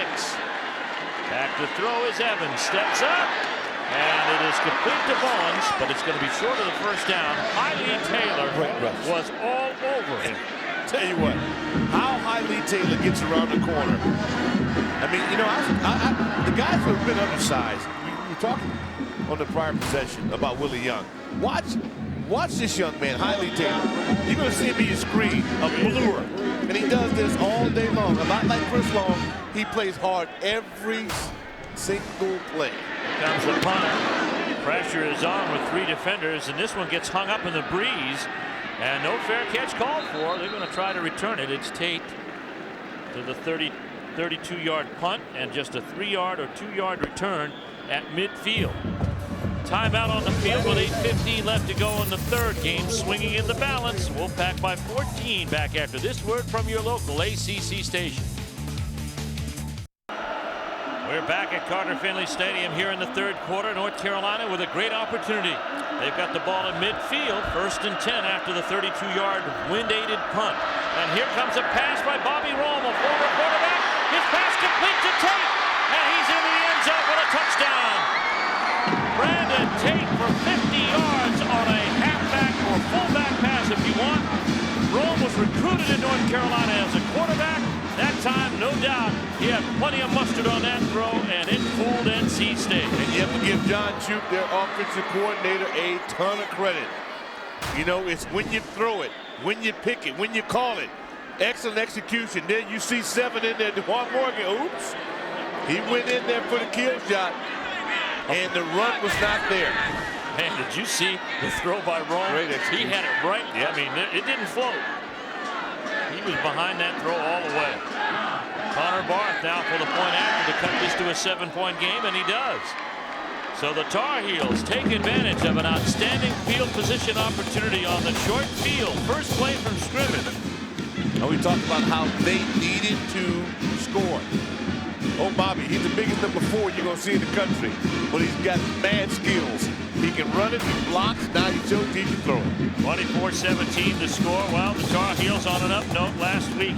They got it done against the Maryland Terrapins, and it was their defense that came to the forefront. The Tar Heel D held the Terps to 93 yards rushing and 302 total yards in their game in Chapel Hill. They held Maryland on his 4th and 2 late in the 4th quarter, and this is the 4th and 2 play right here. And what a play on the edge. And that is going to be Tremaine Goddard, who's been outstanding for the Tar Heels since they win 16-13 over Maryland, and it's their first win in 7 years over the Terrapins. But you got to want it, man. It's all about heart. And they weren't expected to win, but, you know, who's doing the expecting? Well, once the game starts, man, it's he who hits the hardest wins. Well, don't turn the ball over. They've got to win 3 straight to be bowl eligible. And when you hear Butch Davis talk about how young his club is and what his team needs, that they haven't scratched the surface yet, for them to be bowl eligible in his first year is quite a testament to him and also to the strength of the program and where it's headed. And Steve, the youth. They're young, but they get it. They understand this is a rivalry. And they're going after this. Well, they've done a great job with in-state recruiting in the short time that Butch Davis has been there. I think Coach O'Brien is going to do equally as well. He's back in Carolina big time. Donald Bowens with the kickoff, and he is upended at the 26-yard line. And it's going to be a 24-yard return. Richie Rich, former running back, now defensive player, with the tackle. Alltel Wireless invites you to FanU.com. It's the ultimate online community for sports fans and fanatics. That's us. Build your personal profile, meet other fans, talk trash with rivals, and vote in Alltel's weekly FanU poll. Suppose you got hooked up with Mike Hogwood. Oh, man. Can you imagine that? Get me blogging with the hog. First and 10 from the 26-yard line. Let's see what the Wolfpack come up. And Jamel Eugene is back in the ball game. He gingerly gets up over the 27, maybe to the 28-yard line. It's a 2-yard gain, brings up 2nd and 8. Let's take you to the sidelines and Mr. Tailgater, Mike Hogwood. Yeah, thanks a lot. You may see a guy who's turned his head around. He's in the black warm-up suit. They wish he was in a uniform today. That's Mario Williams with the Houston Texans.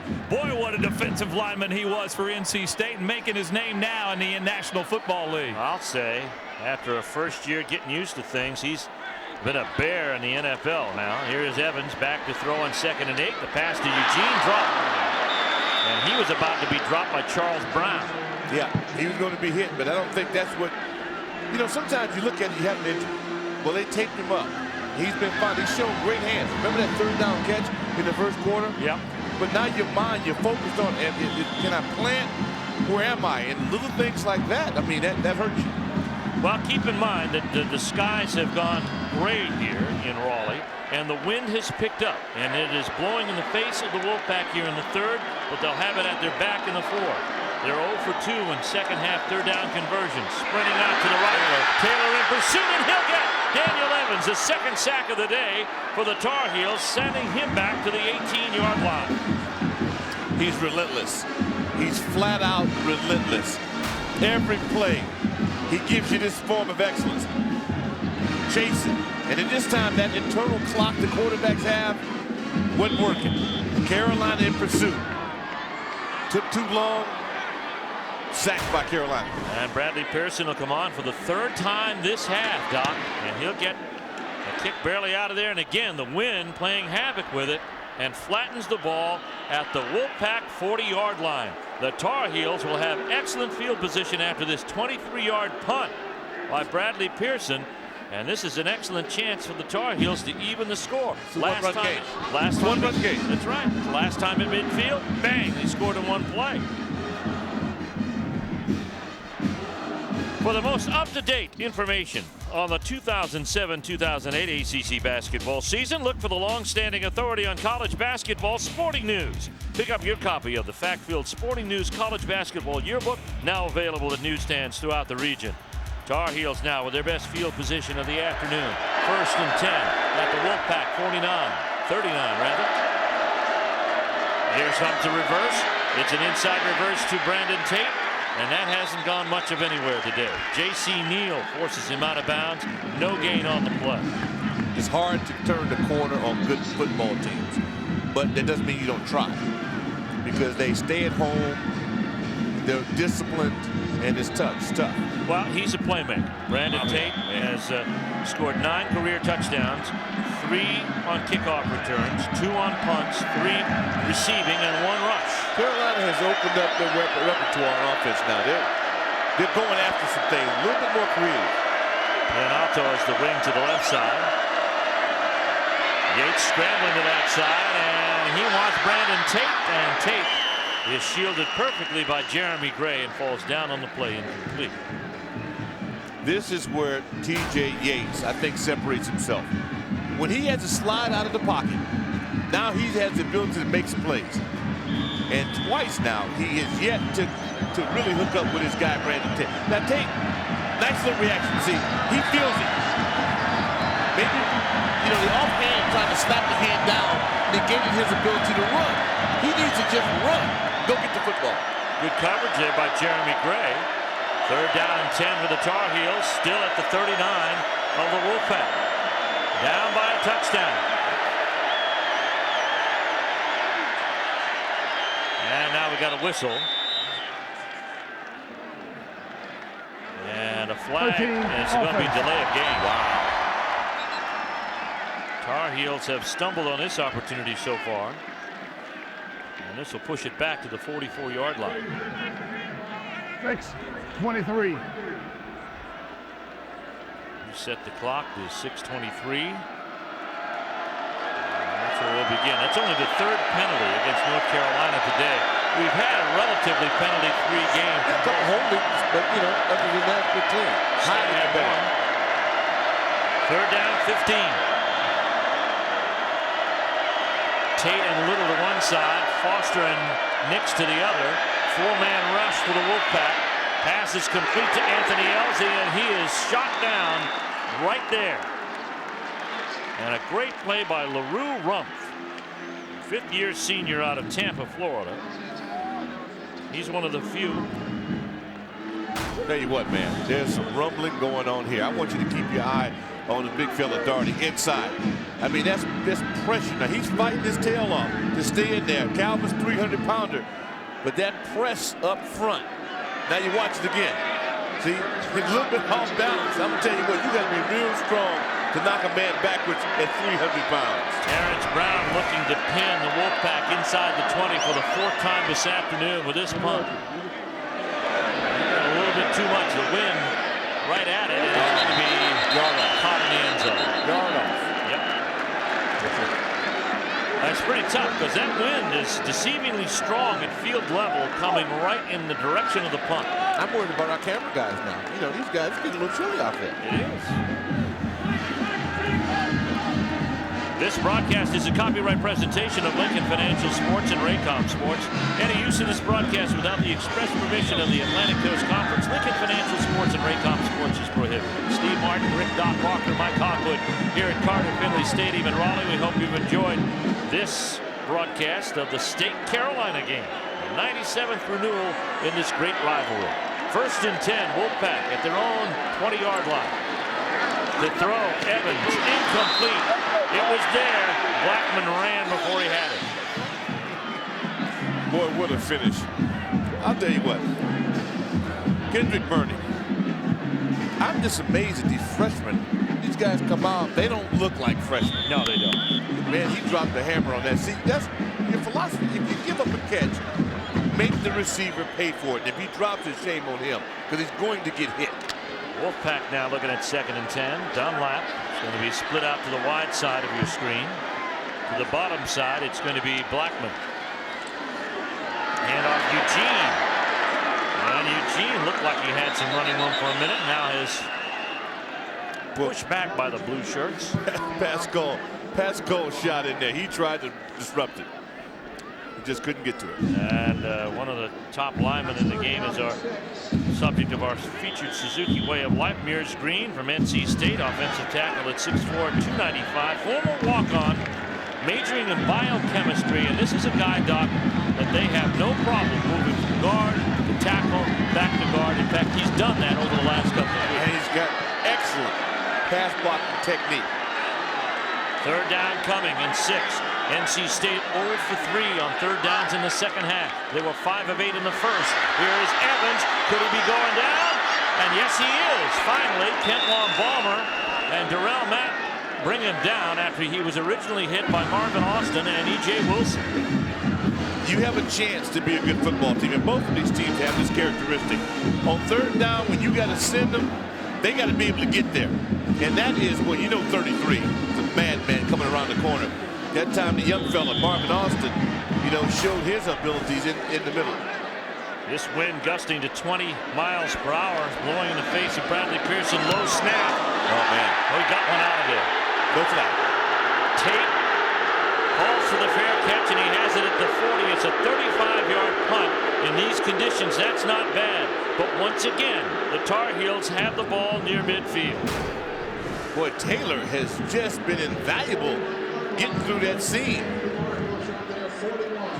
That's a great no call. And Ryan Taylor with a block in the first half. Playing special teams and doing a nice job. Scores. Oh, look at Clemson. Not popular here, but I'll tell you what. And Georgia Tech has come back. They lead Duke. Tennessee putting it to Arkansas. Man, taking out the whipping stick. Wow, and look at this. Mississippi State. A lot of people think Alabama's out of gas. 1st and 10. Bulldogs going to a bowl game. Play action. Pass comes complete. It's to Pianalto. That's the true freshman H-back from the same hometown as Coach Butch Davis. Springdale, Arkansas. 15-yard gain, and it moves the chain. Pianalto gives them the playmaking ability. They run that same waggle play that NC State's had a lot of success with. Pianalto, you know you're going to get hit. Get yourself in a position to initiate the punishment. At the Wolfpack 44. Nix is wide to the top side. The slot to that side is Brooke Foster. Montel Brown, haven't heard his name mentioned a lot. Play coming to his side. Anthony Elsey gets inside of that. Nice running play. Is going to pick up about 8.5 yards. That's make a heck it of a 9. run. That's a heck of a run. Brings up 2nd down and 1. Allen Michael Cash on the tackle from the sidelines. We go, and Mike Hogwood.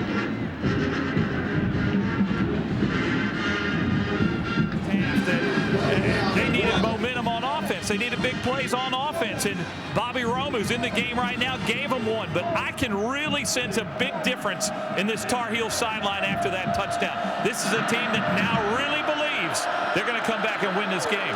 They got the wind at their back, Mike, for the next 2 minutes and 51 seconds. And they are at the 35 of NC State. They've gotten good field position because of some punting problems for the Wolfpack, aided by the wind. Anthony Elsey, you wanted Martrell Brown. There he is. Yeah, because see, he's a baller. And when you don't hear his name mentioned, then I wonder what's going on. And that's the kind of plays he's capable of making.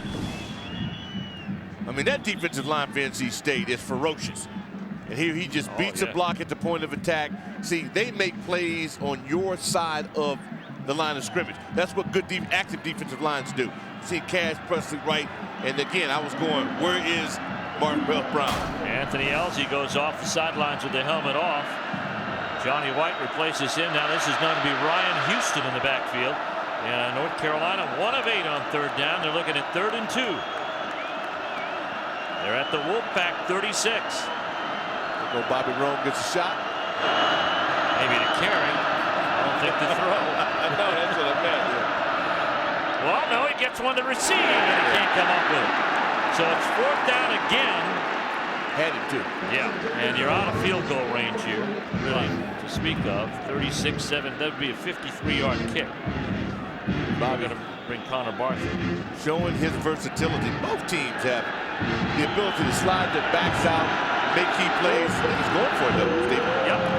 4th down and 2. He's had enough of kicking them deep. He feels his defense is doing a good job on the Wolfpack right now. North Carolina 6 of 15 on 4th down conversions. They need close to 2. Flake handoff. Here comes a pass complete to Rome. It was there the last time. He dropped it the first time. This time he gets the 1st down at the 31. It's a 5-yard gain. So Bobby Rome has figured big in this 2nd half. The Tar Heels key 4th to 1st, and of course the 50-yard touchdown. Freshman and a sophomore. Yeah. Making a connection. You know, you come out, play fake, you have to respect the run, and at this time he's able to just impose his will on J.C. Neal. And a few, a lot, 255 pounds doesn't hurt. 1st and 10 at the Wolfpack 31. Yates, three-step drop pass through the hands of Akeem Nicks, who had fallen on the play.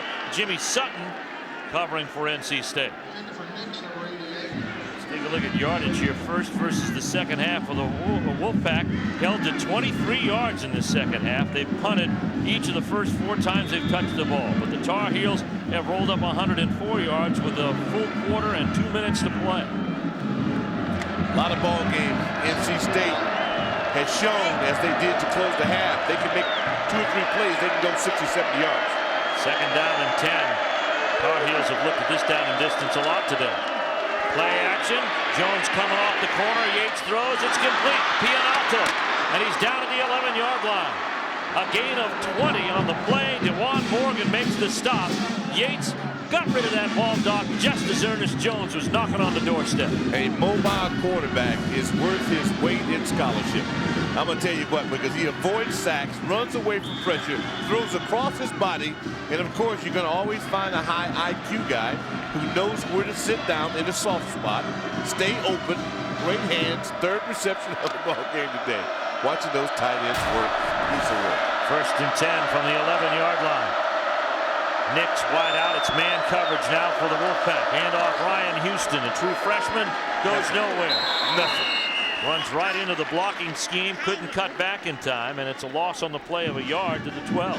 Wolfpack say they don't play that. They don't give up the edge. Now you might waggle on them, but they're not giving up an inch when it comes to trying to run the football outside that, C gap. It's not happening, and that's a tribute to these kids have been consistent with it all game long. Saw Marcus Kuhn. He's from Germany. Not a military. He's a true German native. And he made a great play as a true freshman. Here's Yates out on the edge. In the end zone. Touchdown. No, he dropped it. He dropped it. He had it and took a huge hit in the end zone and didn't have possession long enough to be declared a touchdown. Now, DeJuan Morgan dropped the hammer. A great throw by T.J. Yates. Oh, my goodness. Going right. You see him throwing across his body, hangs it up. There's the catch, the hit, contact, ball released. Boy, he saw it right there. Morgan. Wow. Difference in the ball game right there. Third down and 11 at the 12-yard line of the Wolfpack. The bunch formation to the left side, and we get a whistle and a timeout. Is going to be called here.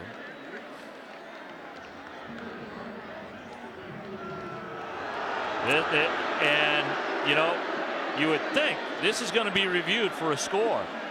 And if I were the Tar Heels, I would have delayed getting out on the field. Let's look at that catch by Nicks again. Well, rolls out, nice route, makes the adjustment, goes up, hands, doesn't. Now the ground causes the contact. The ground causes the fumble. Could have very easily lost it before he even hit the ground. See? Well, no, you're right on that. I think this is a touchdown. Yeah. And it makes me think it could be because we've seen backs just barely touch the imaginary zone, and they've been given scores. But that's football play there. Yeah. And if it's based on football, then that's a fumble. Yeah. Or an incompletion rather. I would think if you show that in real time, you probably got 6 as well. Yeah. Now let's go to the sidelines. Mike Hawkwood, what did you see, Mike? Well, I just listened to Butch Davis, who ran up to 3 different officials and says, guys, tell them that the ground cannot cause a fumble. Tell them the ground cannot cause a fumble. That's what he is arguing here on the sidelines with the officials. And here's Ron Cherry. On the field, incomplete pass. All right, ruling stands. They didn't have conclusive evidence to overturn it. They ruled incompletion. It would have been different. Well, if it's a fumble, it's a touchdown because that means he had possession. The fumble, you have to have had possession. He never had possession. That's an incomplete pass. The problem is you very seldom have fumbles in the end zone because once the ball crosses the plane and it's in your possession, it's over. Right. Third down and 11. This stuff, We aren't bad at it. Bunch formation to the left. They got everybody. Tate over there along with Nicks. Going for Nicks on the sidelines at the 11. Shake and bake, but there's nothing there. A 2-yard gain, they'll mark him to the 10. Look at the pack of wolves. Wow. 9 of them. 9 red shirts flying to the football. And this drive is going to end in a field goal attempt by Connor Barth. Man, I just love to see competitive play. You see Willie Young jumping. Now watch this. This is tackle. Now watch the Wolfpack swarm the football. Everybody trying to get a shot. Oh, I love that. I just love that. Connor Barth to kick from 27 yards out of the hold of Balcom from the left hash mark. Play the game with enthusiasm. Barth looking for his second field goal of the day. He's missed one from 52. And we got a whistle. It looked like they were trying to change sides at the wingmen. Were a little bit confused. And we're at the end of the third quarter. So Connor Barth will have the wind at his face to kick in when we start the fourth quarter. It's been a wild third dominated by the Tar Heels in a game of field position that they have yet to win. They're down by a touchdown as we start the fourth.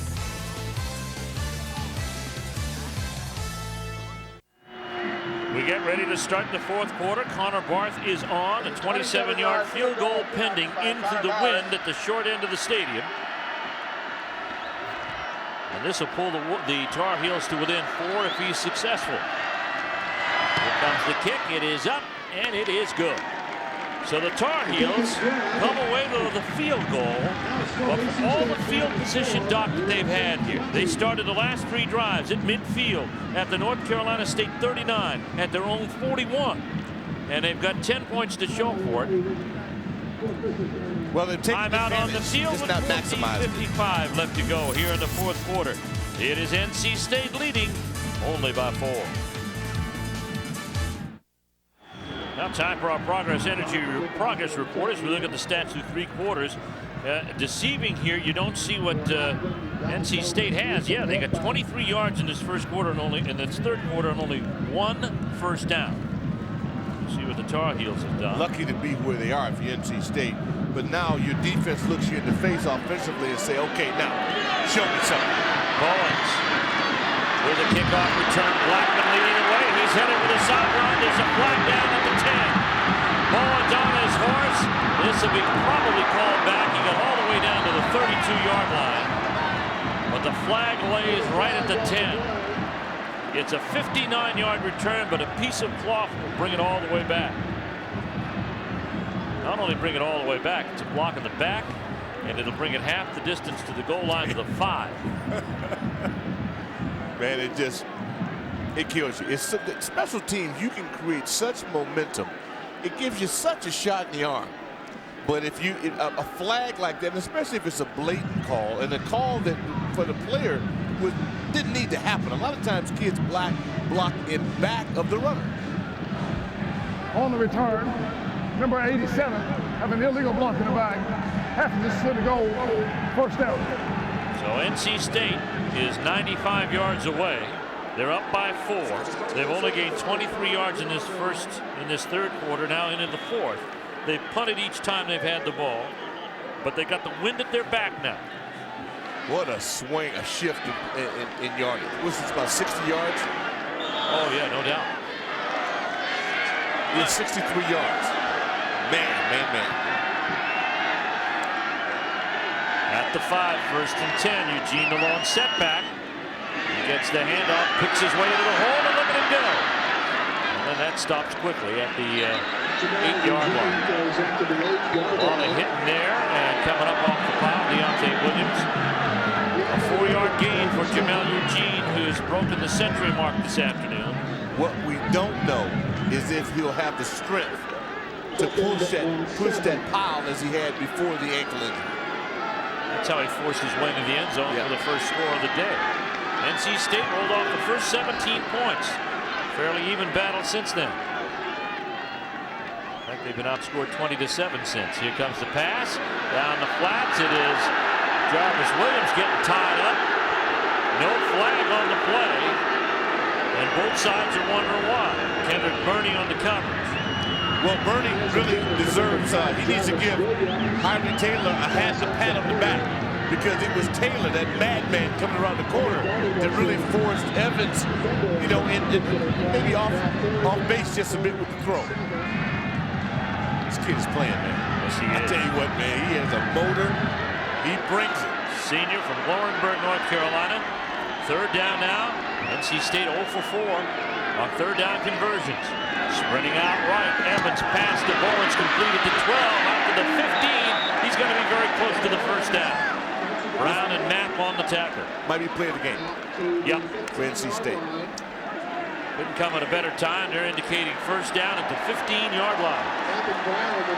Following that shift to 63 yards on the pushing the back on the return to had they had to punt. Oh yeah. My goodness. Would have been in a jam. Well, and it still would have given North Carolina an excellent field position. Now they get the fresh set of downs, get a chance to move downfield. First third down conversion in the second half for the Wolfpack. Lead by 4. Here's Eugene. Nice block by Latham as Eugene gets up to about the 22-yard line. Luke Latham, the fifth-year senior from Fleming Island, Florida, helps carve out a 7-yard route for Eugene. And again, the beauty to this is that he's pulling. I played with a young man that you'll get a chance to hear in some of these markets next week, Jeff Bostic, with Washington Redskins, who pulled. He could snap and pull and hit open targets and crush people. And you don't see a lot of centers with that kind of athletic ability. Get out there and show that kind of speed, that's for sure. Second down and short. Here comes Eugene. Again, following Latham into the hole. And he's got another first down. Well, they're going to drive him back a little bit, but his forward progress will be marked to the 27. All of that extra hitting after, that's a rivalry. Yeah, and this is a manhood issue now. And see, Carolina senses that they're close. They don't want to get this one up. NC State saying, not in my house. And so now it's on. And so you see that blue wave? That's blue power there, baby. They're pushing the power back, leaning on him, knowing he's got that bad ankle. It's not smart for him to even resist after the whistle. Kalani Happy also throwing a nice block there. First and 10 now. Wolfpack with their second first down this drive. We're at the 27. Blitz coming off on the corner from Sturdivant. Eugene running away from it, and he's got another first down. This one at the 38-yard line. Make it the 39. It's an 11-yard gain. Darrell Mapp is headed toward 20 tackles. Tell you what, Julian Williams, young man out of my hometown, New Bern, North Carolina. I want you to watch him. Watch him work. See, getting in there on Marvin Austin. See, that's not easy to do. Staying with it. Then get a little tag block action and a back who's determined. Nice little forward lean. Good play for the Pack. I think you got your answer as to whether or not Eugene would have the push in the second half or after the injury. Yep. Underwood's in there now. And Underwood will get the call. And Underwood dances out of the hole. And into the secondary. Brought down at the Tar Heel 45. Deontay Williams. 17 yards on the carry. And the Wolfpack ground game is working again. Boy, they needed that. They needed that as bad as we need jackets up here in this booth. I'll tell you what, body on body, man on man, Maris Green once again. That's just offensive line excellence. See, when you block Mapp, that's half the battle. Yep. You got to block Mapp if you're going to have any success against Carolina. Let's see, you've run 70 plays. He's been on the tackle on 20 of them. 25, yeah. 20-25. First and 10. At the Tar Heel 45. Here's Evans. The pass. Did he get it? Bowens. They say yes. Not for much. Maybe 3 yards down to the 42. Covering on the plate, Charles Brown. See, again, with that little slingshot action, he gets it down this low. Oh, boy. Boy, that's some hand work there. Nice catch. That's some hand work there. Charles Brown, of course, the momentum puller in this game with the 92-yard interception return for a touchdown that put Carolina on the board, and they've fought an even term since. Naked sweep. Nice pass to Stone and a great catch on a ball that was behind him down to the 23. It's a gain of 19. Matt on the tackle. Man, I know you watch a lot of great athletes in the NBA doing Bobcat basketball, but you watch this athletic ability there. Now, no question by the best athletes on the field, but to do it under this kind of pressure, I mean, that's just a piece of work. I can watch that all day. Sixth catch of the day by the tight end, Marcus Stone. He's got a touchdown catch as well. Wolfpack on the move. Their best drive of the second half. Eugene headed to the corner with Julian Williams as his front man. And he got maybe 2 yards on the play. Juan Sturdivant and Kent Balmer on the tackle. Sturdivant did a really good job. He didn't give up that contain. You know, if you hold it in, the way Carolina pursues on defense, if you've got outside that outside responsibility. You just got to hang in there. You force them in, they'll be there. Our 1st and 10 line is coming up, and it's brought to you by SeatExchange.com, the official ticket exchange partner of the ACC. It's 2nd down and 8. 11th play of a drive that started at the Wolfpack 5-yard line. They're at the Tar Heel 22. Here's Evans. Little shovel pass to Eugene. It's recovered, but it's going to be incomplete. And Bruce Carter. I thought Bruce had an interception. I thought he had it in the air. Yeah, I did. For a moment, I thought he had an interception. That shovel pass, that didn't happen back in the old school, old days. No, you just went down and just on the huddle, we'll call something else. When you see this shovel play, it's frightening. At times, Carolina coming off the ball. See, look at the penetration their defensive line is able to get. Those guys, I mean, they're bringing it. Balmer in there to get underneath. Brings up 3rd down. Key 3rd down conversion for the Wolfpack. 6 of 13 for the day, but only 1 of 5 in the 2nd half. Up 24-20. Evans. Play action, 3-man rush. Intercepted. Kendrick Burney. Intercepted, and he may take it to the house, and he will. Kendrick Burney. A 75-yard interception return, the 2nd by the Tar Heel defense today. And look who's leading. Pick 6. Can you survive 2 of them? That's the question. The Wolfpack turned the ball over a lot in the first 6 games. Not so much in the last 3, but turnovers will punish them today. And guess who forced the action? Durrell Mapp, MVP for Carolina Blue. That's unofficial, just me. But I'm telling you what, he's all over the place. He made that happen. Officially a 76-yard interception return by Kendrick Burney, the redshirt freshman from Jacksonville, North Carolina. Connor Barth on for the point after. It's up and it's through. And lo and behold, the Tar Heels have come from 17 points down, and they lead by 3 with 9:40 left to go. And a largely red-clad crowd here at Carter-Finley goes silent on Kendrick Burney's touchdown. Closed captioning for today's telecast provided by Bojangles. You've got to want to need it. Get a half of Bojangles. You're going to need a bunch of it on this one, as this game is moving into the classic territory.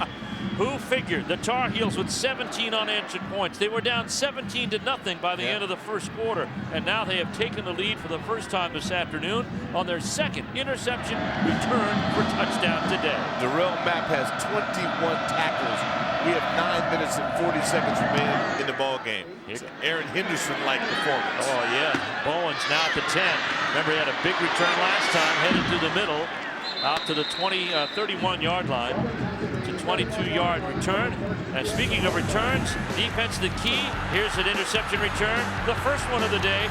True freshman Charles Brown picks a pass off intended for Marcus Stone, and he goes all the way, 92 yards for a touchdown. That was their first score.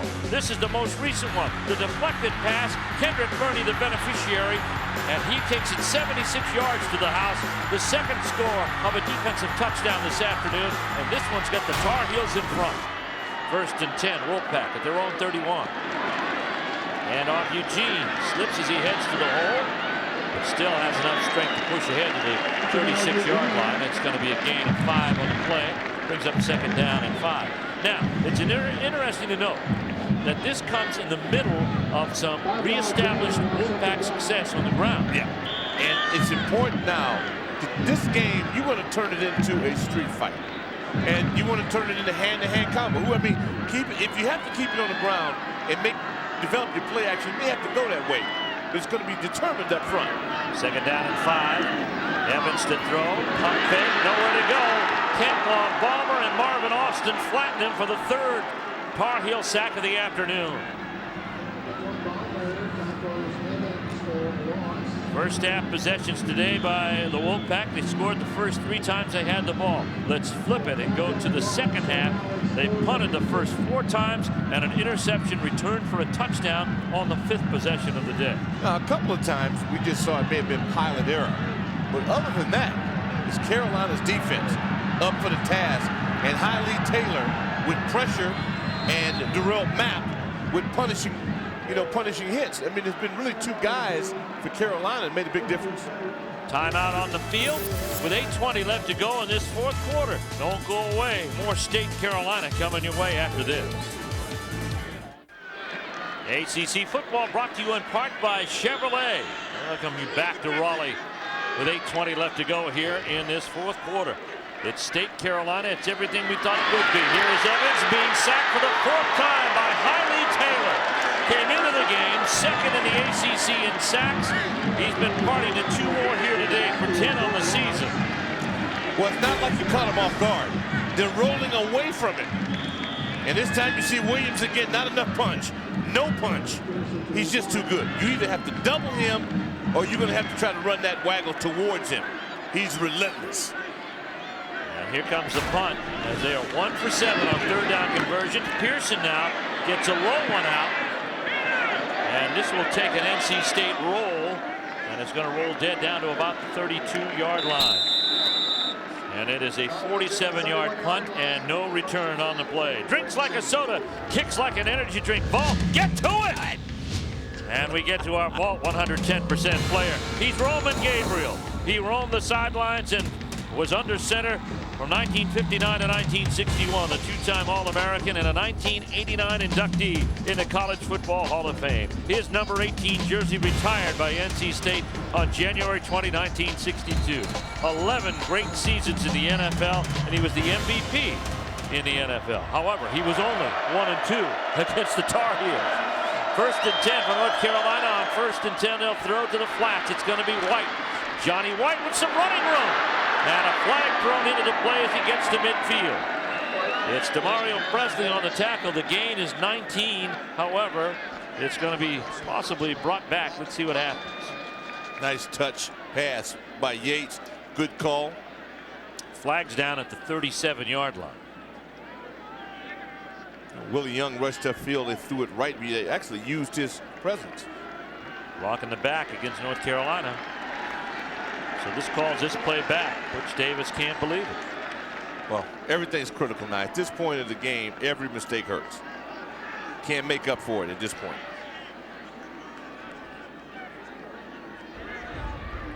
.73 on the offense. Illegal block in the back.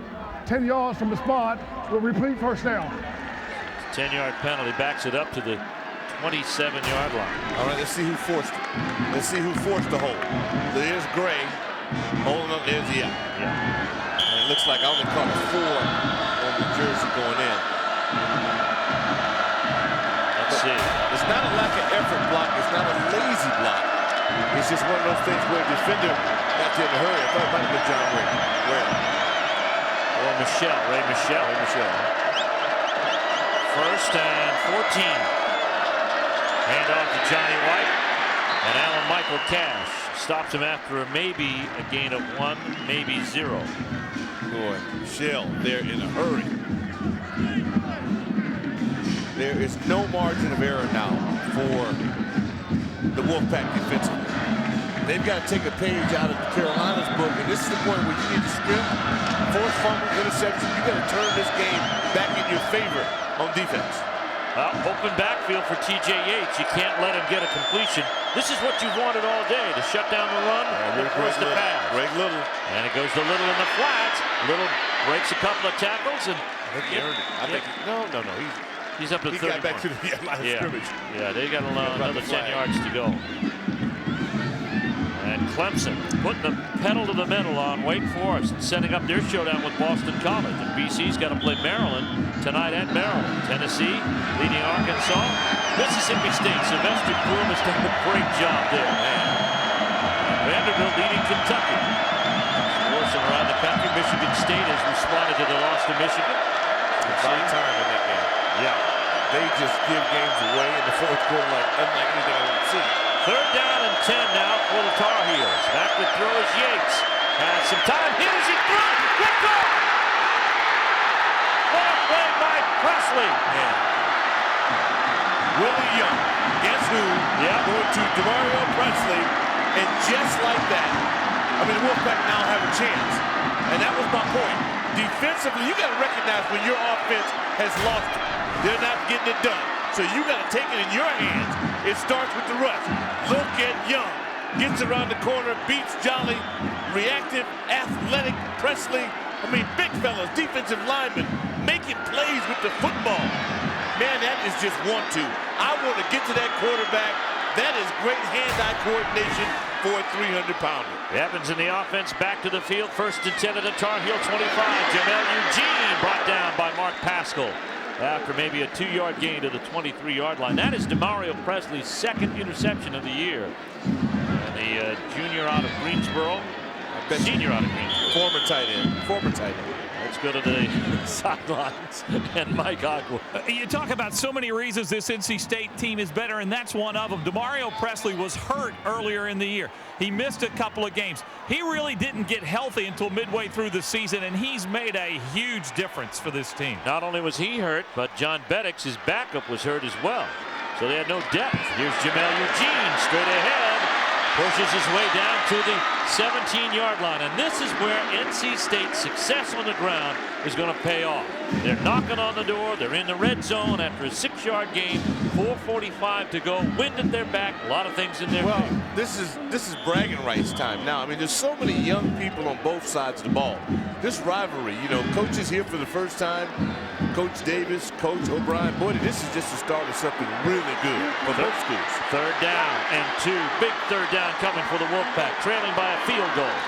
Handoff, Eugene headed right. He's got the 1st down at the 13-yard line. Shot down by Darrell Matt. Just barely. And boy, there's some yapping and barking down there now. Oh, this is when it really gets fun. It's never more fun than when you get to that point where the violence starts to take over. No cheap shots, just in your face, knocking. I mean, head knocking. See, look at Matt.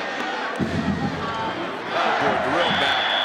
I mean, his highlight film alone in this game would be impressive. Well, we've had 4 turnovers on the day. The Wolfpack turnovers have been mortal. They've resulted in touchdowns.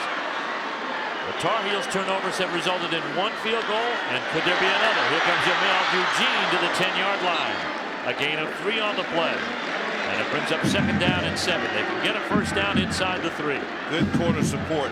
I mean, Kendrick Burney, see, well, I'm impressed by corners that force. I don't want to hit on this garbage about I'm a cover corner. I want to know, are you a player? And if you're a baller, then you force the run and you cover. You do it all.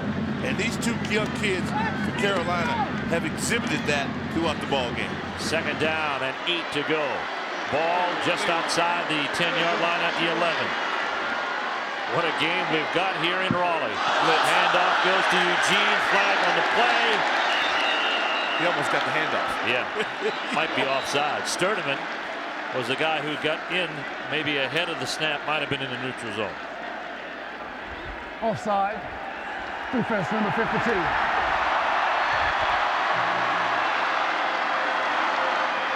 North Carolina really going after it. There are a couple of guys in this team. Hiley Taylor is one. Darrell Mapp would be another, who have never lost to the Wolfpack. And they're trying to make sure that that doesn't happen today. But NC State is knocking on the door, and they've been given a gift here with that 5-yard Talking about bragging rights. Oh, yeah. For life. That also means there's some kids here in Raleigh who want to be able to say they've won one. 2nd down and 2. Ball is at the 6. They need the 3 for a 1st down. So it's 2nd and 3. Here's Eugene. Back. He's headed for the end zone. Shot down at the 1. What a finish hit. Darrell Matt on the finish hit. Deontay Williams made the 1st hit. Tremaine Goddard in on the play. Gain of 5, but it's a 1st down for the Wolfpack. Boy, Matt came in with bad intentions, but this is a great run. Look at that cut. Kid reminds me of Dickerson, man, but that hit at the end knocked his helmet off. We got helmets flying around, baby. This is slobber knocker time. 1st and goal. Wolfpack at the 1 for the go-ahead touchdown. Stone in motion. Handoff Eugene. He looks like he's in. No, they're going to mark him at the 1-foot line. I want to see that again, boy. I think this is a good call by the linesman. This is great. If you don't love this, man, you're not conscious. Clock still rolling. 2nd down and goal. 2:14 left to go. Wolfpack has 2 timeouts left. The Tar Heels have their full complement of 3. This game may end up in the Sports Hall of Fame. This is one of the great finishes right here. We may not be finished. Oh, we're not. In motion, Stone. Here's Evans to throw. Incomplete. It was tipped. And he had two people open. Tipped by Ellery. So now it's a gut check. Getting to that time, you're going to have to make a decision. Ray Ellaby, a defensive end, came in and tipped this ball. Man. If I don't penetrate, I elevate. Two guys wide open. Get down to that point. Do I tie it? Do I go to win it? What's it going to be? Last chance to score a touchdown. 3rd and goal from the 1. Eugene. Oh, I think he might have been stopped. I don't think so. Juan Sturdivant. I don't think so. It's close. Look at the bottom of that pile. Flag down on the play. Low man wins. And I'll tell you what, at the bottom of this, Steve Martin, man, that moment. Offside. After Mississippi goal, we'll replay the down. Alric Mullins. He was at the bottom of this, baby, making it happen. Please reset the game clock to 1 minute, 44 seconds. Wonder is it him? It happened right in here. Yep. Yeah. You got it. Man. Another offside against the Tar Heels gives NC State another shot at it. We got a timeout on the field with 1:44 left to go. The Tar Heels trying to cling to a 3-point lead. There's Chuck Pagano, the defensive coordinator, talking it over with Butch Davis. Pagano's got to be proud of his kids. Oh, they made a stand. They have played their guts out for Chuck. I'm going to tell you that, man. This is both sides. You got to be proud for both of them. Chuck Pagano in the middle of that huddle, trying to gather forces. They're going to hold, but this is at the 1-foot line. You think Chuck's into this? Yeah, I think so. This is at the 1-foot line. And he's got a legitimate chance. These guys have a legitimate chance to stop him because they've got some guys right now playing out of their mind. And Darrell Mapp, Hiley Taylor, Sturdivant's been all over the place. So they've got some guys playing at a real high level. I think this is a quarterback sneak right over the top. You know my philosophy. Whoever eats the most, that's where I'm coming. Right over you. Evans, nope, going to hand off to Eugene. Touchdown! Made it look easy.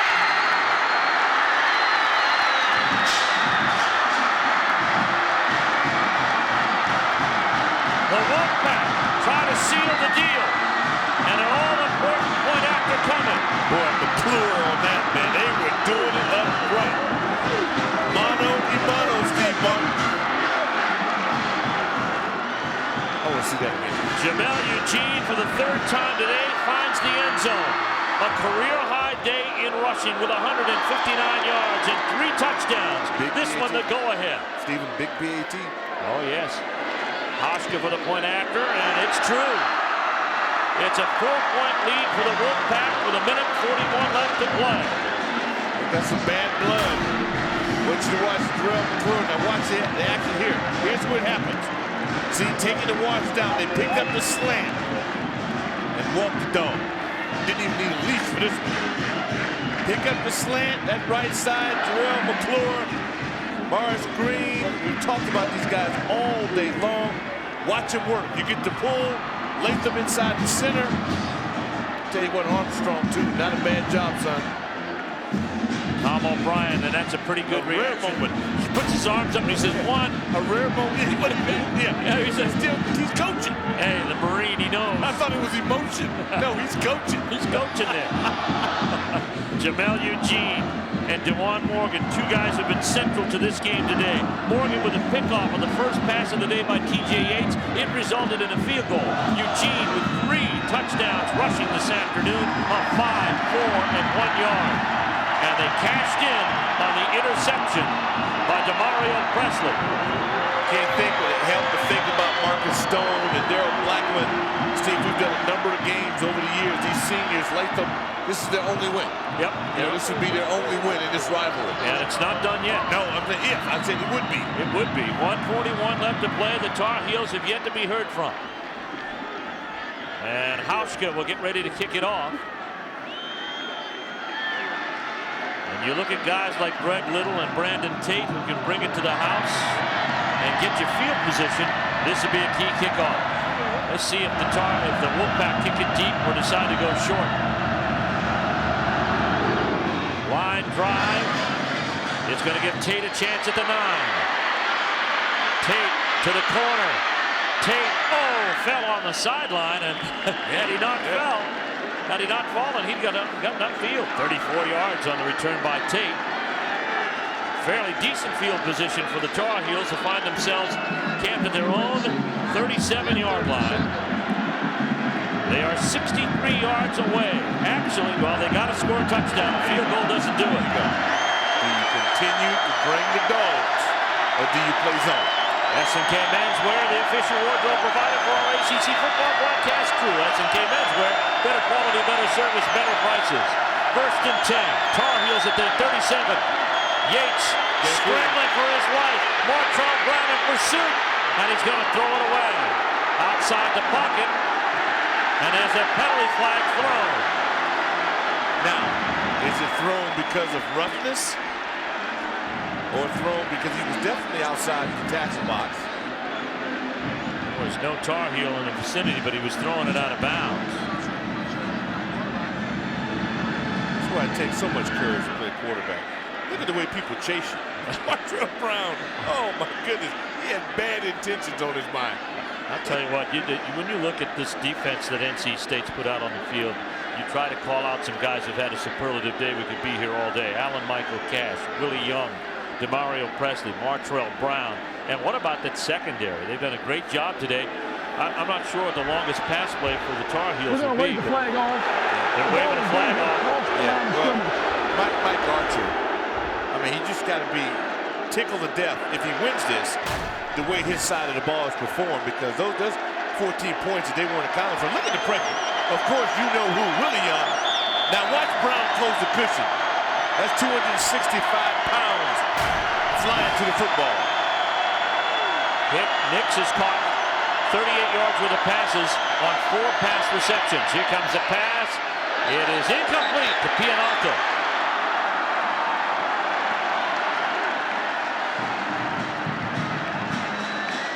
Little things like this, man. Stops the clock with 1:22, Doc. Carolina is equipped for this. They throw the ball well, but they can make a big play. NC State has sealed off everything wrong today. Yeah, they have. But, you know, we've watched Akeem Nicks come through and make big plays for Carolina. Carolina is 1 out of 11 on 3rd down all day. Yet they trail by only 4. Pass is incomplete. Intended for the playmaker, Nicks. And out there defending on the play, Jimmy Sutton, DeJuan Morgan did a great job. Great piece of zone, man. Akeem Nicks. I had a good idea they were going to him. Great effort inside by you-know-who. Willie Young, that's just dropping in the zone. Great field for it by Jimmy Sutton III. Huge play for the senior. 4th down, biggest play of the game for the Tar Heels. Nicks to the right. Tate and Foster to the left. Foster's in the slot. Wolfpack 4-man rush. Yates fires under pressure. It is complete. Hakeem Nicks looking for extra yards after the catch, has the 1st down at the Wolfpack 45. Stops the clock with 1:07 to reset the chains. It's an 18-yard gain. Boy, it didn't get any better than that. Oh, you talk about pressure. Willie Young was shot out of a cannon. He's flying to the quarterback. TJ Yates steps up, picks it up to you-know-who, Mr. Big Play. 1st and 10 at the 45 of NC State. Yates steps up, fires complete to Foster. And he's driven out of bounds at the 39-yard line. A gain of 6 stops the clock with 49.3 seconds. Tar Heels have 2 timeouts left as they approach the short field. All that you would want in a State-Carolina matchup, you're getting this afternoon. It takes so much energy to rush, but yet NC State has continued to bring it hard every play. 2nd down and 4 on the 39 of the Wolfpack. Yates fires, pass complete. It's going to be to Greg Little for not much. He may not have even gotten the 1st down. That's a great tackle. That's It's a 3-yard gain. Ernest Jones. No yards after catch in a situation like this. And a timeout call by the Tar Heels. Now they'll have 1 remaining as they're facing 3rd down again. You know, Carlton Tudor wrote an article in the Raleigh News and Observer yesterday. You know, this series for the last 4 or 5 years has determined coaching futures, status of the program. With Butch Davis and Tom O'Brien here, none of that's at stake here today. It's just the game. And Carlton Tudor said, for once, they're playing for something rather than to avoid something. Yeah, and that's what this day has been all about. And I'll tell you what, you watch this, you chronicle this for the next 4 years. This is a tug of war. I'm telling you what, man, there's so many young kids playing in this game that will be playing for the next 3 or 4. It's on. I mean, this rivalry, I'm not saying it left, but it is full fury right now. 3rd down and 1. Tar Heels need 1 to keep their hopes alive. They'll go on 4. That rest favored NC State. Yates fakes the inside handout. Here's the robot. There's a man right open down the middle of the field, and he missed it. Pianato at the 25. My goodness, Brooks Foster was in the end zone. He had it, but he was rolling right. That would have been a very difficult throw across his body. We've seen him do it. Man, I couldn't believe it. They've got a receiver down here at the bottom. Uncovered. 1st and 10. Move the chains. 31 seconds to throw. The man open. It is Foster, and it's deflected. Almost on the same pattern. Wow. Man, I'm getting a little too old for this. I'll tell you what, man, that ball, this looks like it is a great effort. If anything, it nearly picked off. If anything, he mistimed his jump. Yeah, he did. He did. You're right. He was on his way down. Stops the clock with 27 seconds left to go. See, the Wolfpack have lost the legs. They don't have that pressure now. Carolina has they've drained them in that effort. Here's Yates to throw again.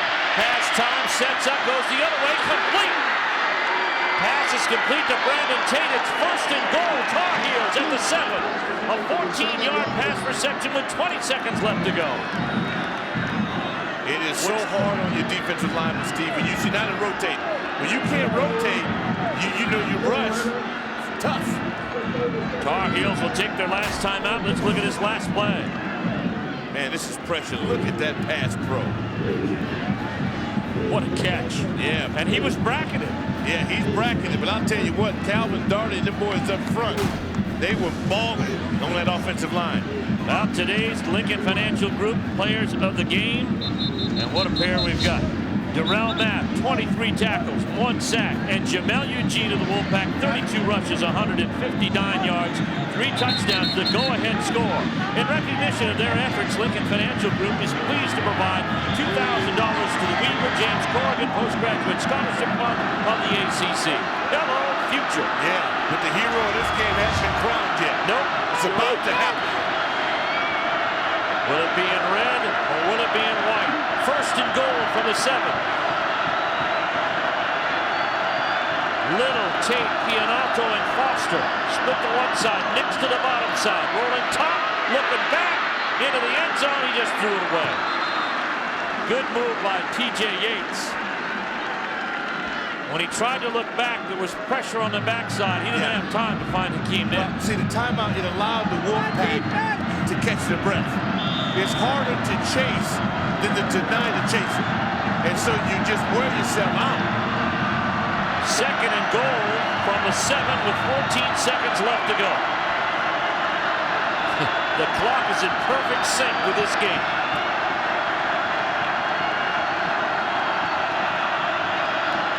Yates to throw the pass, incomplete. Intended for Foster, covering the Sutton. Stops the clock with 11 seconds left to go and brings up 3rd down. Again, this is where heroes are made. You need somebody that's just flat out better than the rest. You got to go to your playmaker. Carolina's playmaker is Hakeem Nicks. I want to see Hakeem Nicks in this situation. 3rd and goal. Yates to throw over the middle, incomplete. They want a flag on the play as Nicks was nailed at the goal line. I like it. Go to the guy that got you there. Go to your ball. I respect this. Here he is, 88. Comes across. Look, activity. Oh, boy. Maroon Rock gave a little push.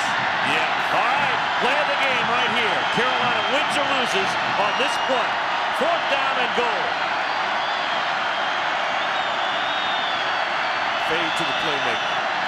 Fade to the playmaker. There you go. He got it. No. Incomplete. What a play. What a play on that ball.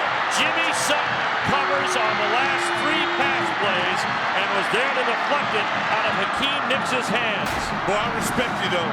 You go to your playmaker, and this is it. Going to him. What a play by the senior, Jimmy Sutton III. I thought Nicks had somehow come down with this. Excellent throw. They're fighting for it. Stripers let him play. What a great play. Wolfpack prevailed. Oh, man. Jimmy Sutton, who had lost his starting position, will be in consideration for getting it back after this one today. A knee, and that'll do it for the Wolfpack, who will win for the first time in 4 years. They take the knee, Daniel Evans in exultation, and the Wolfpack take the field as they have beaten the Tar Heels today. 31-27 the final. Both coaches meet at midfield. It's Tom O'Brien's first ever win over a Butch Davis coach team. He lost 4 times as head coach of BC when he faced Miami, but today he comes out the winner as NC State comes away with a victory in dramatic fashion. Jamel Eugene scores 3 touchdowns, including the go-ahead score with 1:41 left to go. Rushes for 159 yards. To the sidelines we go. Mike Hogwood has a very happy Tom O'Brien. You've been in a lot of rival games. It's got to be right up there.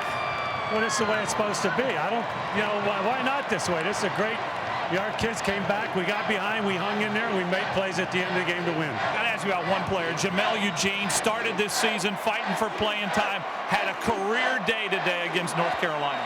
Well, we needed each and every yard he got for us. He's a great player, and I just hope he's healthy enough to play next week.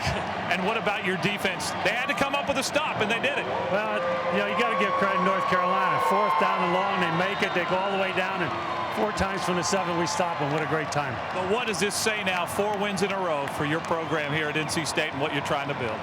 It means we need to win 5 in a row. That's what it means. All right, that's Tom O'Brien. Going to work with his team now on next week, Steve, but I guarantee you they're going to celebrate this for a while. They need 1 win in their last 2 to become bowl eligible, and Jamel Eugene has carried them to the day. 159 yards. His 3rd touchdown with 1:41 left was the difference in this game. And then Jimmy Sutton, when they go to their playmaker Hakeem Nicks, Sutton is there to take it right off his shoulder, knock it out of bounds, and that's how the game ends here in Raleigh. The final once again, the Wolfpack defeat the Tar Heels 31-27 at Carter-Finley.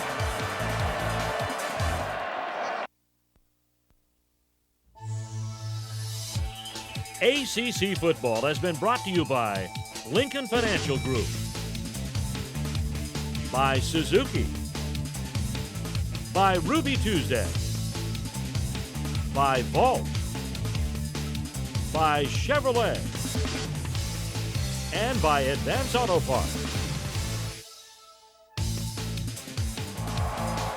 The football stacked up in the Murphy Football Center, and the football in the casement is to the current coach, Tom O'Brien, and he gets his first win in this series against the Tar Heels. The 97th meeting between North Carolina and North Carolina State, won by the Wolfpack 31-27 here in Raleigh. Back after this word from your local ACC station.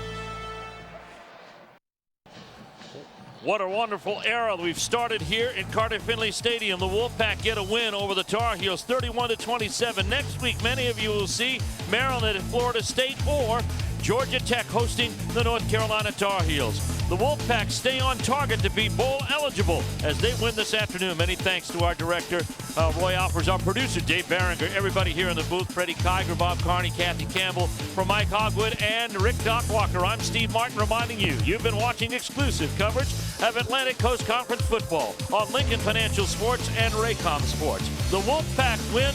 Good afternoon from Raleigh.